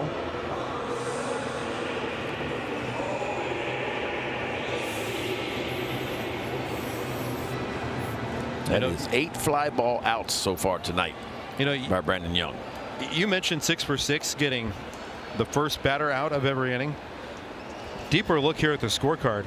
He's got the first 2 outs of every inning. Boy, this could be a good inning if this stays in play. Ward running after it, back from third. Mayo reaching out, couldn't get underneath it. High degree of difficulty for the third baseman running deep up the left field line. Yeah, it looked like Taylor Ward was slightly pushed toward left center field, so no chance for him to get there. And it was up to Kobe Mayo. And boy, this is a tough chance, running with your back to the infield.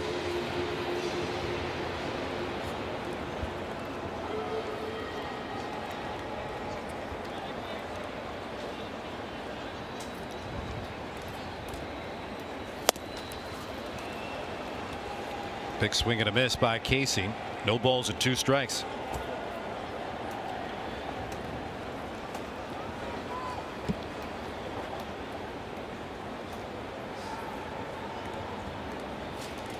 Well, he has found some kind of groove since that lengthy first inning. I'm telling you, he got aggressive. You go back to that pitchers meeting that Bassett called, and it was like, hey, we have got to be more aggressive at home plate, with our pitchers. We got to attack hitters, put hitters on defense. Pitching to me has never been defense. It's been offense. It's been about attacking the hitter and putting the hitter on defense. And you just look at the numbers across Major League Baseball. When guys are ahead in the count, they hit .335. When they're below or they're behind the count, and when you get to 2 strikes, Major League hitters with 2 strikes are hitting .169 this year. That's why it's so important to work from ahead. That's an 0-2 in the dirt. 1 ball and 2 strikes on Owen Casey. We don't know all the details of that meeting. We have heard little snippets here or there, summarizations, but in large part, stop being too cute. You hold the ball, as you said. You're on the offensive, not on the defensive. And it doesn't matter who's on the mound. This was a collective meeting. It wasn't like 1 or 2 guys saying, I'm going to do this differently. It's everybody. Pitch number 91, fouled back. Steele pumping 96 too.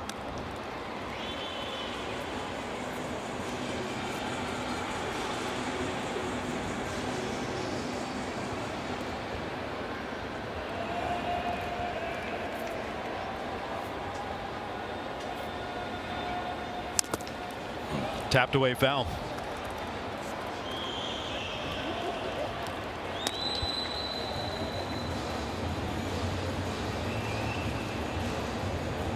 All 3 runs from the first inning.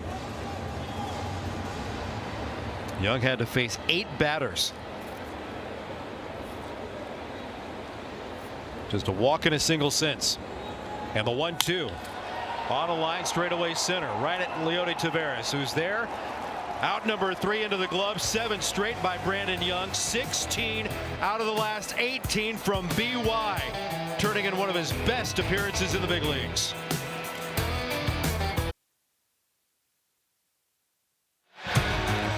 This copyrighted telecast is presented by the authority of the Orioles and may not be reproduced or retransmitted in any form, and the accounts and descriptions of this game may not be disseminated without the expressed written consent of the Orioles. O's, teammates, coaches, they love what they got from the right-hander tonight. Brandon Young getting the hugs, which is the unofficial send-off. Big time performance right there. Big time. You give up 3 in the first and you just go in shutdown mode after that. Retiring 16 of the last 18 that he faced. Capped it off, retiring 7 straight. Henderson with the lob shot towards left. Stowers, 1 down. Well, let's take a look at our starters numbers tonight. Yuri Perez goes 5. He gives up 4 earned runs. 5 walks, a season high for him, 6 strikeouts. And B. Young, boy, did he ever settle down. A quality start, his first quality start of the year. Gives up 3 runs. They all 3 were earned. Drew French, pitching coach, talking to him. Walks 3, strikes out 5. It'll be very interesting what shifted from the first inning and then the rest of the game from Brandon Young. It looked like there was emphasis on the fastball, and whether or not that was a conversation about how he was feeling or what they just determined they wanted to lean into. I just felt like he got a lot more aggressive, and he started to use that fastball because I think he recognized, and the Oriole pitching staff recognized too, that fastball had some hop and some carry at the top of the zone, and that's where he attacked mostly. He threw some few good splitters, some good curveballs. 55% of his pitch usage tonight. 51 fastballs, 14 curveballs, and splitters. Striking on Taylor Ward, even the count at 2-2.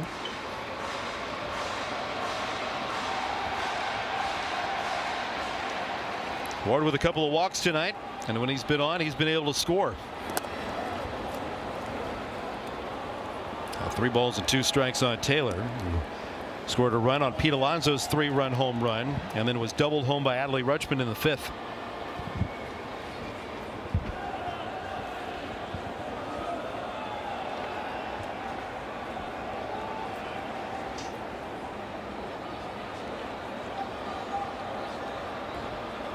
Two. Full towards third, but foul.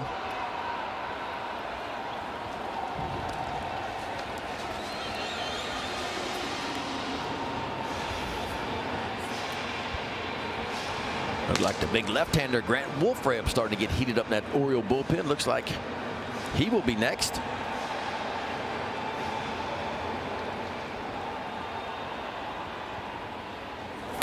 And Ward takes ball 4. That ball got away from the catcher, Joe Mack. Taylor Ward, 3 walks tonight. Let's take a look at Adley Rutschman. This is what he did in the 5th inning on a 2-strike count. Watch him go up top shelf, well above it, flatten that swing out. That ball 99 miles an hour. And you talk about elevation-wise, it's been 2 years since Adley Rutschman's gone that high up above the top of the strike zone for a base hit. That was impressive. You see guys get to that fastball, 90, 92, but they go up and get 98, 99 miles an hour above the top of the strike zone. It's just hard to flatten your bat like he did right above the top of the zone. Rutschman batting on the right side for the first time tonight.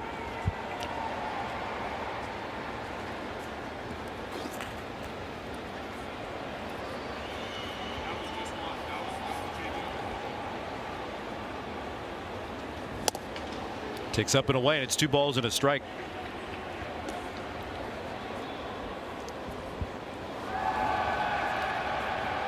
Buck Brenton rolling through the signs. 2-1 with Ward stepping away from first.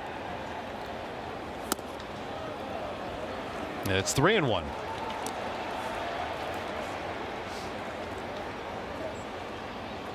And Jason Bourgeois over in the runner's ear. Got the stopwatch working too. First time that the Orioles or anybody seeing Dax Fulton in the big leagues. That's hit hard past the dive of Norby and rippling up the left field line all the way to the wall. Ward hits the bag at third. He's coming home. Adley Rutschman has done it again. An RBI double. And the Orioles have a 6-3 lead. It's like Groundhog's Day. We just saw that. Taylor Ward scored from first base on the Adley Rutschman double. Make it 2 for 3 for Rutsch. A couple of RBIs, 2 doubles, and the Orioles play a little add-on here in the top of the 7th inning. And Taylor Ward getting his steps in today. Boy, that's quick bat again. This time from the right side, just a bullet right past Connor Norby at third base. And there comes Taylor Ward.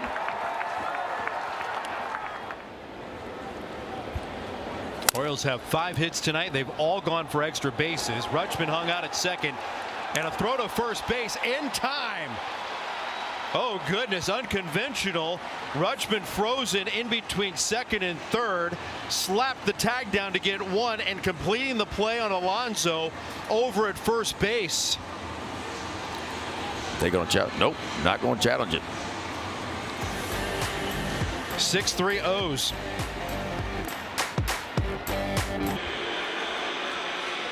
Craig Albertaz and the Orioles on the road tonight in Miami. And how about the rookie calmly setting up an unconventional double play? Well, he had a hard comebacker to him, so he quick pick, and he caught Adley Rutschman a little bit too far off the bag. And boy, the second baseman Edwards, an outstanding tag, and then still realized that he had time to complete the double play, and he did. But the Orioles push across one more to a 3-run lead as we go to the bottom of the 7th inning. Boy, Brandon Young is out. An outstanding outing for him, and he'll give way to Grant Wolfram, who we saw last night face 2 batters, struck them both out, making his 16th appearance of the year. 12 1/3, man. He has been on a roll, not walking many batters, only 1 walk on the season. Otto Lopez will come off the bench and pinch hit for Miami.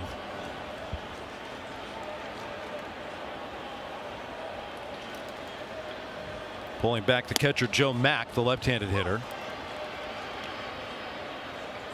Blaze Alexander into play, third base.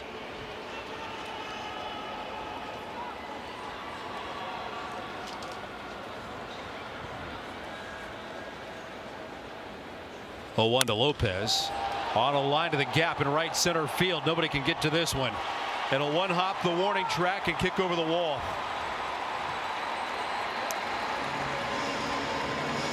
Pinch hit double for Otto Lopez.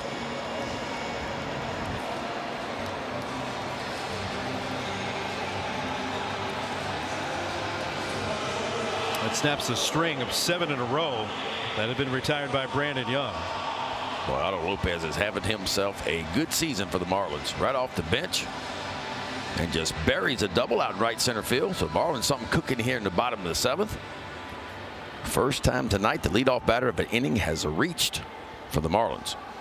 14th extra base hit for Lopez in 36 games. That's a screaming line drive right at Leody Taveras, who recovers. Lopez doubles up at second. Henderson won't make the throw. A tag in advance after near disaster. Thankfully, that hung up. That's what you call a high spin rate line drive right there. This ball was hit, and I don't think Taveras realized how hard this ball was hit. He has to retreat, and a nice job by Otto Lopez to go back and tag and take an extra 90. Looked like the Orioles are trying to challenge to see if Lopez might have left early, and the call on the field is safe.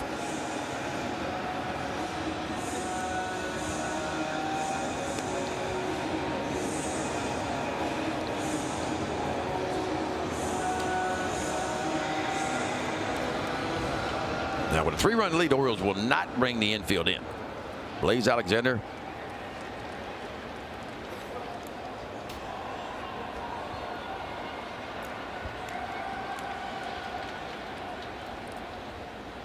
Wolfram to Edwards.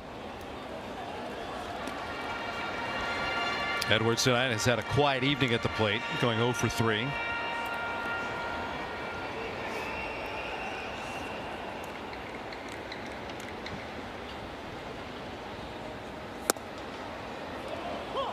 First time the Marlins have had any opportunity to make some noise without there being 2 outs in an inning.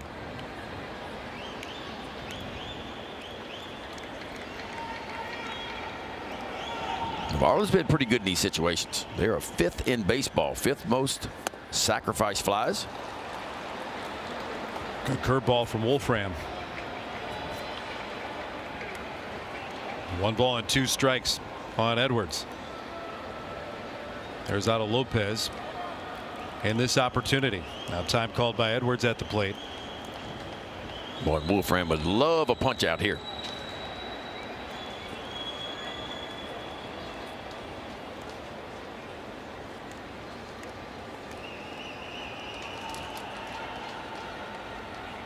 Edwards riding an 11-game on-base streak. Will get the run in. Henderson charges in and throws out Edwards at first base. Lopez comes in to score on the ground out.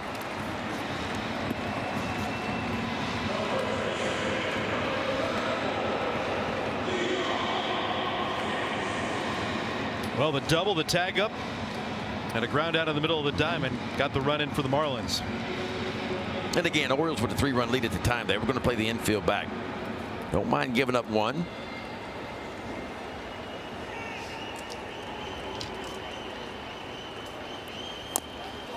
Trying to sneak his way on. That hops up in the lap of Rutschman. Called foul at home plate by Alex McKay.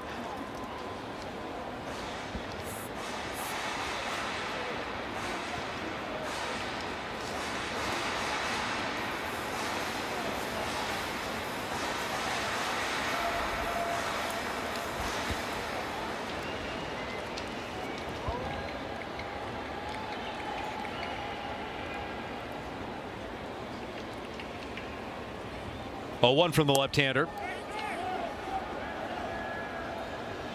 Well, Liam Hicks had him a big night last night for the Marlins in game 1 of the series. 4 for 5, a homer, 3 RBIs, 0 for 2 so far tonight.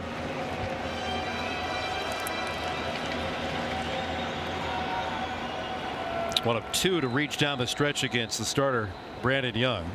Took a walk back in the second inning. Another gesture, and this time the clenched fist. He laid off the first appeal, and the second puts him in the hole 1-2.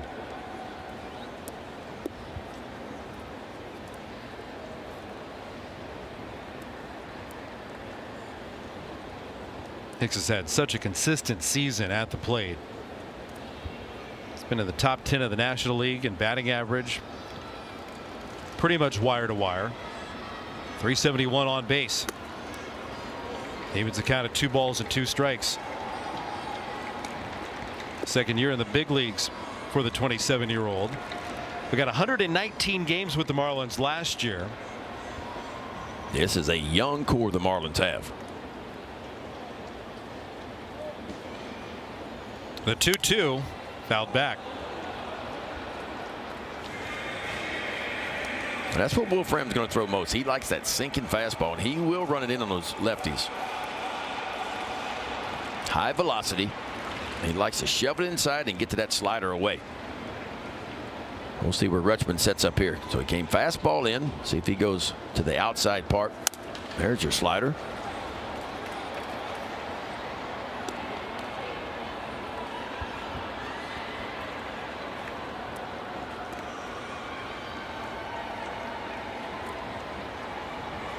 Connor Norby out on deck.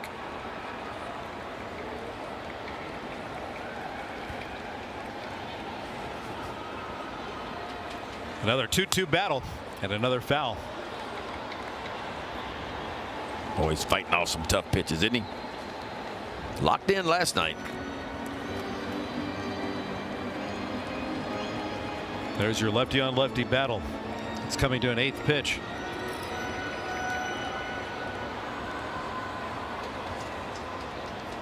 Wolfram deals. And a little poke inside the third base bag, and no chance for Blaze Alexander. Orioles were drifted towards the middle, and he beats it with a poke the opposite way. Cracked his bat, got right in on his hands. But that's a really good bat for Liam Hicks. Fought off some tough pitches, and even a really tough pitch he gets a base hit on. And sometimes you just got to tip your cap.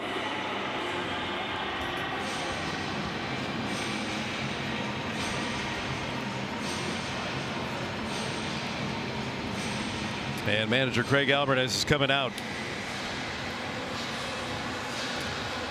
Marlins have tallied here in the 7th. They've got a man on with 2 down.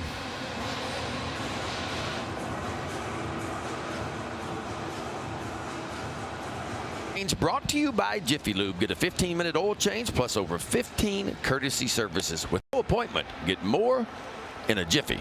Grant Wolfram is out. Anthony Nunez is in, making his 17th appearance of the year. Big arm. Fastball 96, that sweeping slider, changeup as well. Had a really good first inning last night. What was it, 8 pitches? He got 3 outs. And then the second time he came out wasn't quite the same. 2 solo home runs. Now, the last couple of outings have been in leverage and learning moments. Last night in Miami and over the weekend against the New York Yankees. Good first pitch. That's the sweeper chased by Connor Norby for strike 1. Norby's walked and been fanned twice. Runner at first is Liam Hicks. Tying run at the plate. And another big cut and a miss at the sweeper. Back-to-back sweepers, both of them thrown in the perfect spot.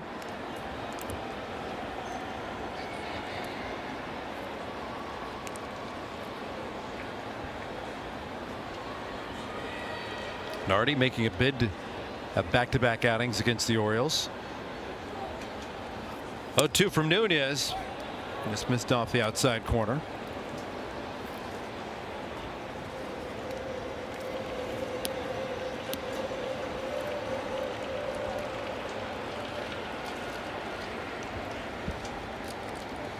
One, two, tapped away. 2 down, runner at first. Last night in that second frame, Anthony Nunez allowed a home run to Liam Hicks. That was his 8th of the year.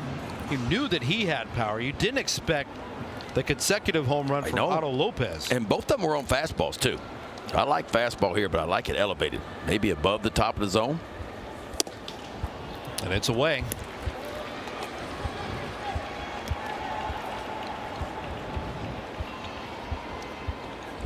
There's power out on deck with Kyle Stowers.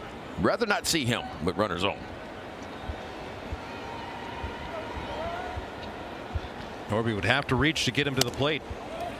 And from 0-2 down to 3 balls and 2 strikes. So 3, was it 2 or 3 sweepers in a row? 3 in a row. And then back to the fastball.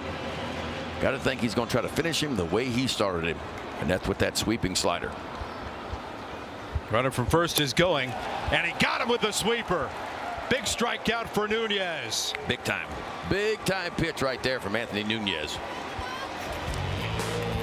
Boy, spin him if you got him. Anything turned like that, folks, it ought to have a blinker on it. Orioles up by 2.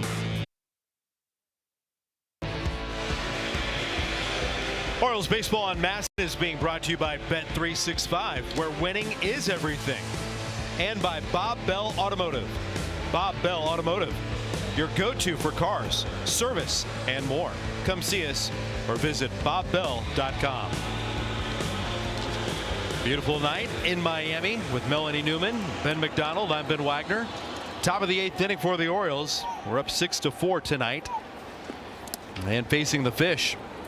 And Dax Fulton, who's brought out in bulk relief here tonight, continues to twirl.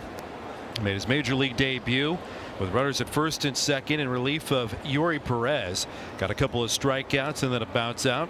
Cleared a scoreless 6th. That allowed a run on an RBI double to Adley Rutschman in the 7th.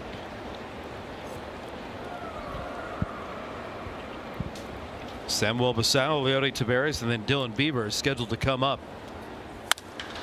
Wow. And Basallo has done it again. He smashes one the opposite way. It just sounds different, Wags, when it comes off his bat. It's like it's a collision at home plate. That's what you call a backside bullet right there. 4 hits already in this series for Samuel Basallo. Listen, that just sounds different, doesn't it?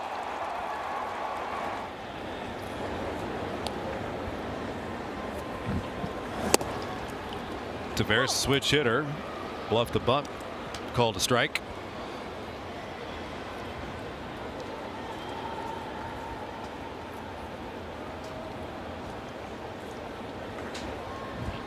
Automatic double for Leody back in the 4th inning. Underneath it at third, Norby racing in, gets the out at first.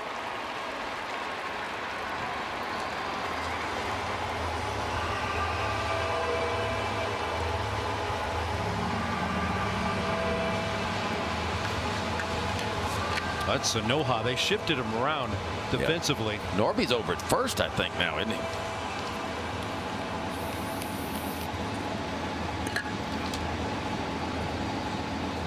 Norby goes from third to play over at first base.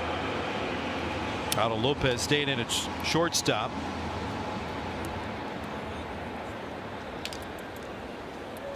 And Tyler O'Neill will come off the bench to pinch hit.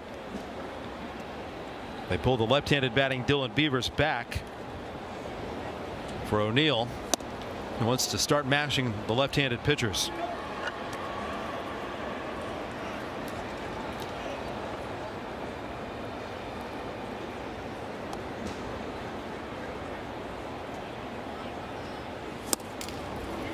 Ball to strike on O'Neill.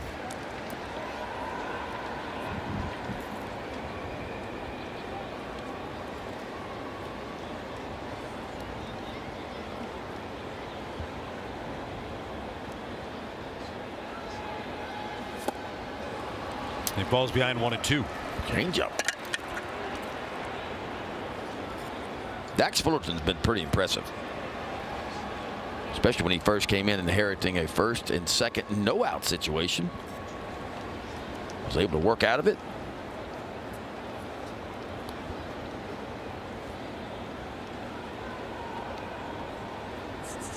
One-two to O'Neill.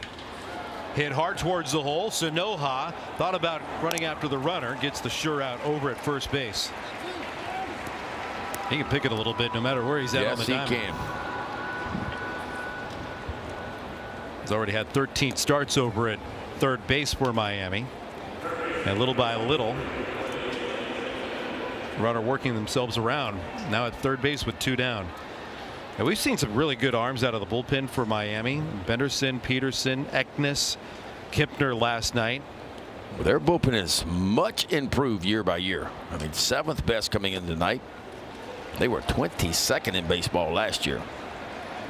And you watch this defense play and you would think, well, it looks like they take care of the ball a little bit better than what they do. But they've made a lot of errors the Marlins have this year. Matter of fact, they're 29th in fielding percentage. But the other metrics do favor them because they cover a lot of ground, especially the middle infielders. Well, one to Blaze Alexander. Those 4 guys that we talked about last night got all 11 outs required, including striking out 5. And there was some big arms too. Yeah. I mean, it felt like everybody that came out of the Marlin bullpen was throwing 98 plus. Muscled towards the line in right, and that is a fair ball. Alexander digging for second with an RBI double, thinking about 3. It got hung up for Casey, and Alexander a headlong dive with an RBI triple. Wow. More 2-out magic, more base hits with runners in scoring position. And the Orioles get that much needed run back. How about that swing? Inside out, hands go first, the barrel behind it. And Blaze Alexander just shoves this thing right down the right field line. There's big Samuel Basayo at third base. He comes home with another Oriole run. And Blaze Alexander, he is not even thinking about stopping at second. One quick peek, and he grabs a different gear coming around second, ends up at third.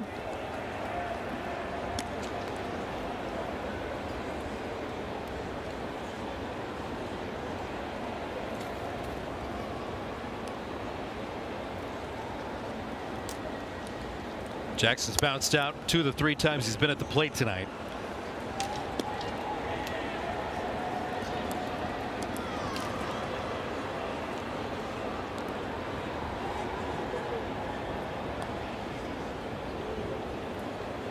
Open gate on the right side. The 2-0. Now 2 balls and 1 strike.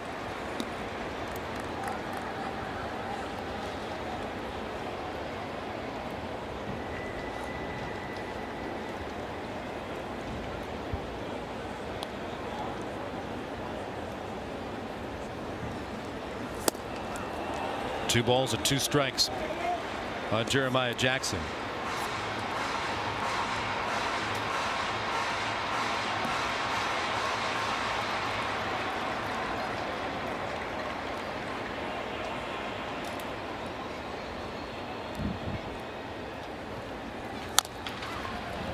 Topper, Sanoha races in. It's got the scoop, gets the out. An RBI triple by Blaze Alexander extends the O's lead 7-4.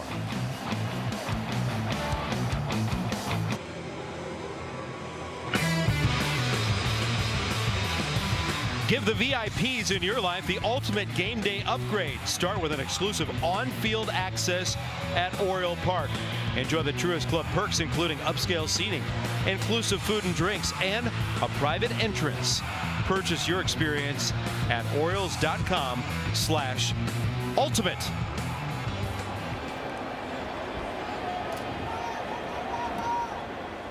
Last of the 8th we go here in Miami. 7-4 Baltimore. Kyle Stowers, Jacob Marcy, and Christopher Morel coming up. Anthony Nunez came in, got a strikeout of Connor Norby in the 7th. And Stowers lines it straight away center. Taveras into the slide to get the out.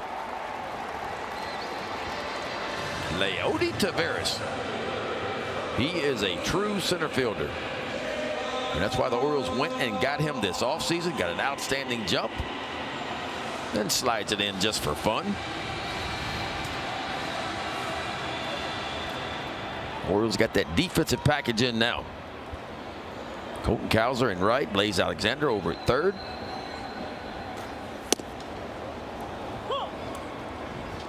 Strike one to Marcy.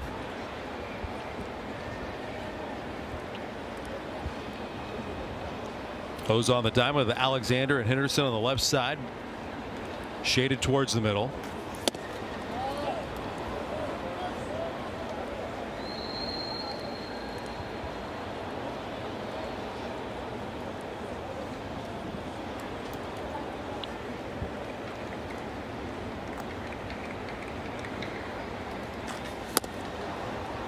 That's pumped over the outside corner. Here's that defensive package you're talking about with Colton checking in. Comes in for Dylan Beavers in that spot.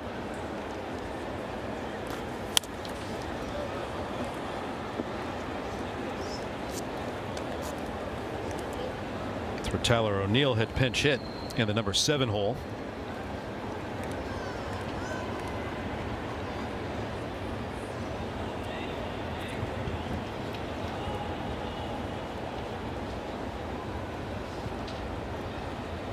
One-two to Marcy. Bounce to the plate. That looks like Yanier Cano getting heated up.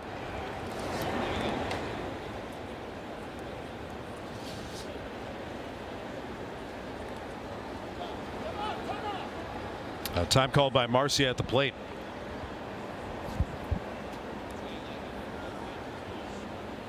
Two balls and 2 strikes. And Miami's own Anthony Nunez on the hill.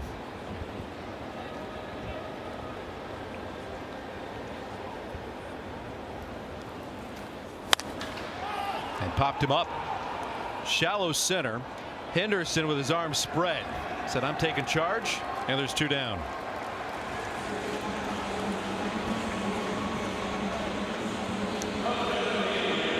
Saw Anthony Nunez ask him how'd the home debut go pitching here in this ballpark. I said it was great.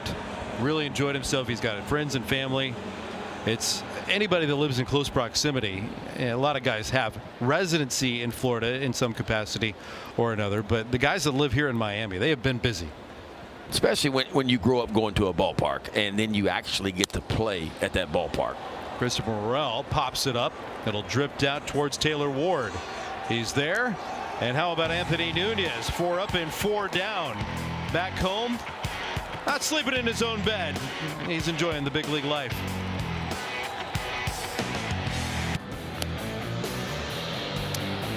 Major League Baseball is partnering with Crisis Text Line to increase mental health awareness.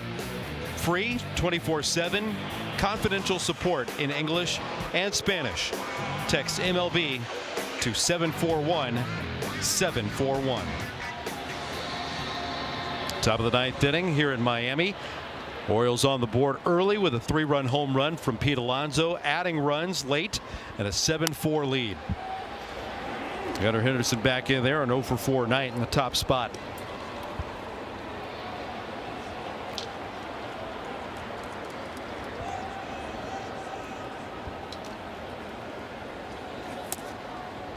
Dax Bolton staying in this game. Miami leaning on their left-hander to soak up the final 4 frames. Well, we mentioned in AAA he was a starter, and so you knew he was going to give some bulk as long as he was collecting some outs, and it'll certainly save this Marlin bullpen for tomorrow if he can get through the 9th inning. Good news for them, bad news maybe for him. Weak ground ball out to second. Edwards hustles in, gets the speed of Henderson racing up the first base line. Now there's the good news and the bad news. You come in, you're great in your major league debut, but you give the club exactly what the club needs in that moment. And they reward you by sending you down. But I mean, that's what happens. I mean, as many pitches as he's thrown, he's right at 50 pitches and probably would be down for at least 2 days, maybe 3.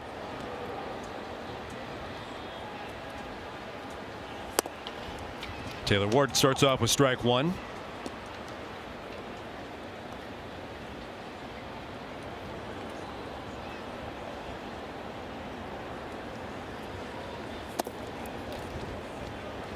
Full misses low. The ball and a strike on Taylor Ward, who's been aboard 3 different times again tonight.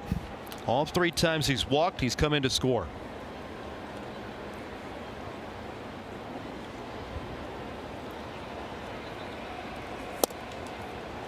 One and 2 on Ward. Aboard on the Pete Alonso home run, doubled in by Adley Rutschman the other 2 times.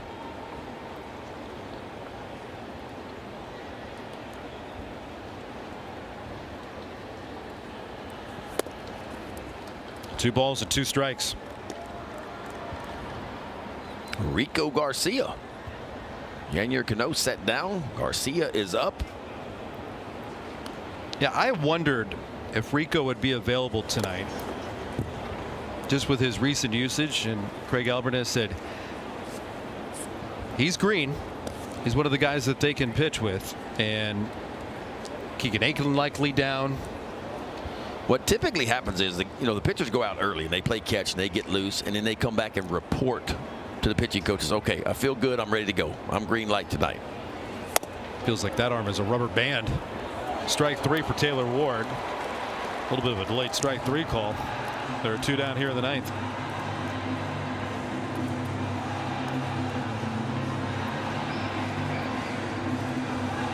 I don't know about you. You know, the pressure and hopefully avoiding a hangover out of what happened in New York coming in last night. It felt like a must-win game for the Orioles, just to snap their 5-game slide, start to get things back on track. This is the follow-up. Can you back it up again and find that consistency offensively? And tonight was another night, very early on, but sprinkled throughout. This feels like the potential of an Orioles lineup. I agree. I mean, this is the lineup we thought was going to put up some runs. I mean, there it is, 16 runs in their last 2 games. They had 10 hits the last game in New York. They had 10 hits last night. They're sitting at 7 hits tonight.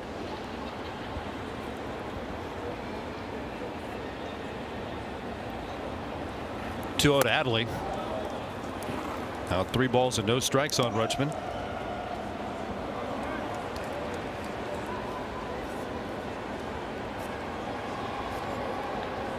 Rutsch trying to reach for the 4th time tonight in 5 plate appearances, and he does. How about that? 2-out free pass. Walk, hit by pitch, couple of RBI doubles.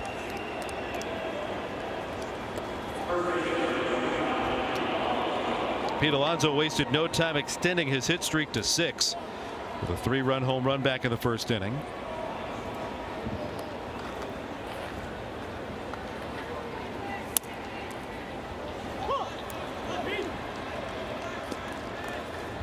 Home run number 7 on the season for Alonso.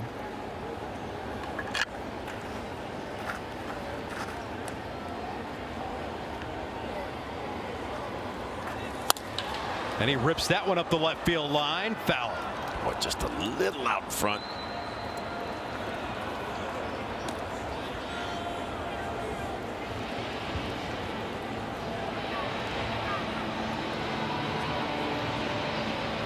Orioles looking for a little more 2-out magic. Well, they scored at least 3 runs tonight with 2 outs.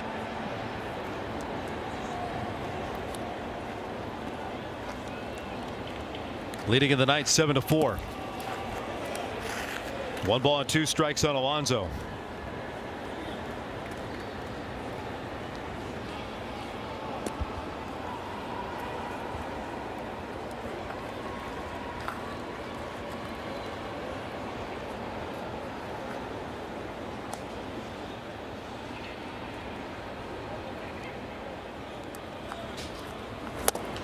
That's way outside, and evens the count on Pete at 2-2. Yeah, because you leave New York, you get swept in New York, and then you got to come face the Marlins, and you knew the starters you were going to run up against were going to be some good starters. So you wondered, right? Alcantara last night, Yuri Perez tonight, and then you get Max Meyer tomorrow, who's having an outstanding season. So you knew it wasn't going to be easy. Hard liner right to Stowers. Woo! Lost it in the lights maybe at the last moment. Hung with the play. Handles out number 3. Last of the 9th. 3-run lead for the O's.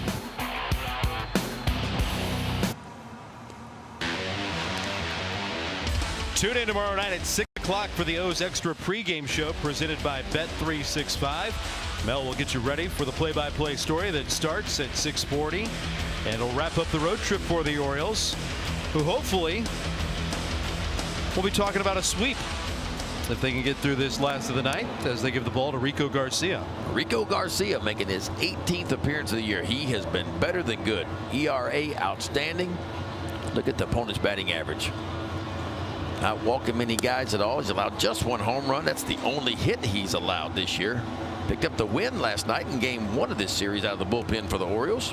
They shut out 9th inning.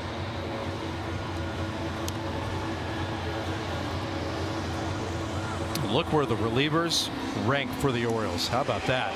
First in opponent average and walks, hits, innings pitched. Whip. Rico Garcia, who has just been outstanding in every way that you mentioned, Ben. I just allowed 1 hit. That was the Kyle Isbell home run in Kansas City, a solo home run.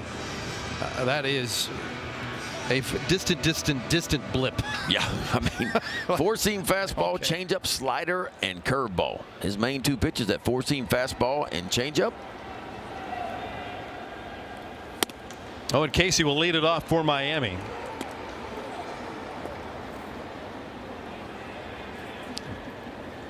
Casey tonight, 1 for 3 at the plate, drove home a run in that lengthy first, and then Brandon Young settled down and would go on to retire 16 out of the next 18 batters. Ball and a strike on the batter, Casey. Rico was part of the action last night. Picked up Andrew Kittredge in the 8th inning. Issued a walk to Xavier Edwards. That was the first base runner that he surrendered in the last 6 games. Then he got 2 ground outs and then followed that up with a pair of punch outs to seal up the victory.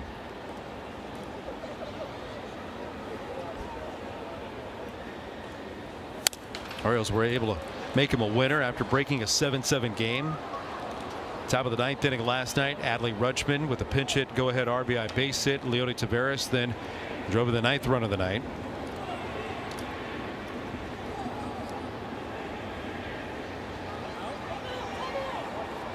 Timeout called by Casey.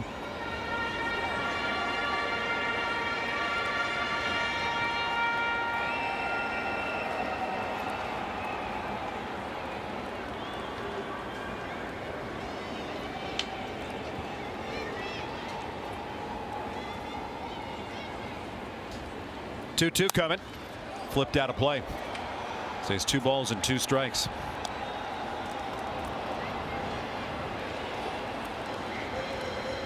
Well, tomorrow Max Meyer against Cade Povich.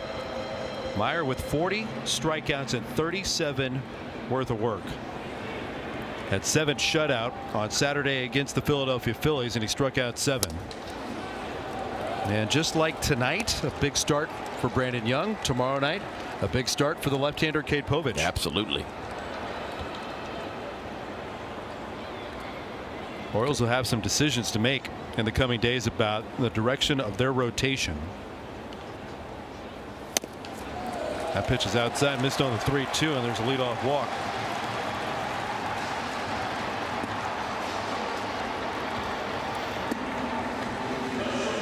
I think the first wrinkle for Craig Albertaz and company to decide going into the weekend is how they handle the rotation against the Athletics. Trevor Rogers threw a bullpen today. Under things that are being considered, you could have a ramp up of another bullpen maybe Friday. That gets him in line to start game 1 against the New York Yankees, which is the earliest he can come back. And that is the day, the earliest that he can come back. Right.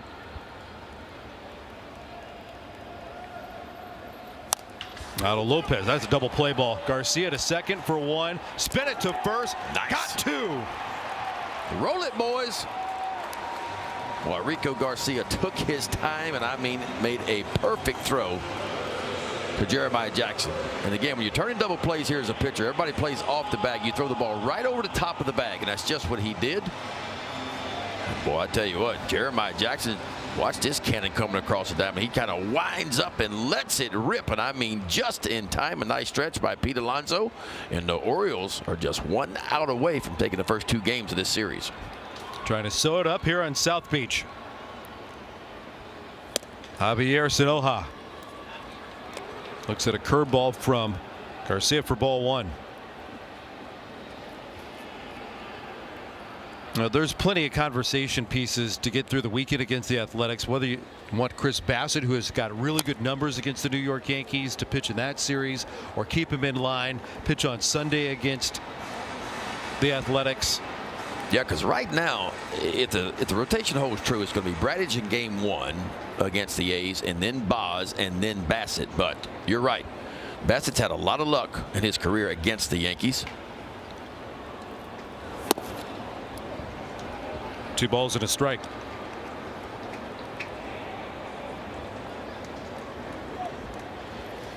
There's Kyle Bradish. All indications Kyle Bradish had the best bullpen of the season. We will hope that translates to his next start. Swing and a miss. Sanoja flailing at that slider. And Trevor Rogers got tuned up earlier today. Battled significant flu. Was down on the couch for 3 straight days. His paraphrasing, I felt like death. The flu will do that to you. 2 balls and 2 strikes on Sanoja. Hated being away from the ball club. I mean, he was quarantined, kept away. Well, it's been going around. Several guys in that Oriole clubhouse not feeling great. The 2-2 again, pulled towards third, foul again.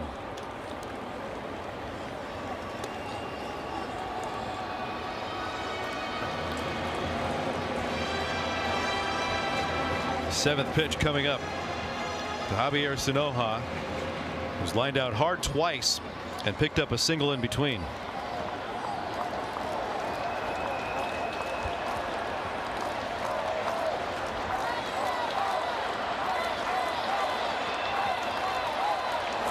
And he got him to finish the ball game. Garcia slams the door on a night that was jump-started by Pete Alonso, launching his 7th home run of the season.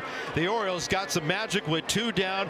Big RBI base hits by Dylan Beavers, and a couple of more doubles and RBIs from Adley Rutschman, and they secure the series victory with a 7-4 win tonight in Miami. I got to give Brandon Young some love, man, because for me, he's the MVP of this ball game. He gives up 3 runs in the first inning, and I mean, he went down in lockdown mode. His first quality start. The next 5 innings, he did not allow a run, retired 16 of the final 18 batters. And look, when the Orioles get good starting pitching, man, these are the things that happen. The Orioles looking good.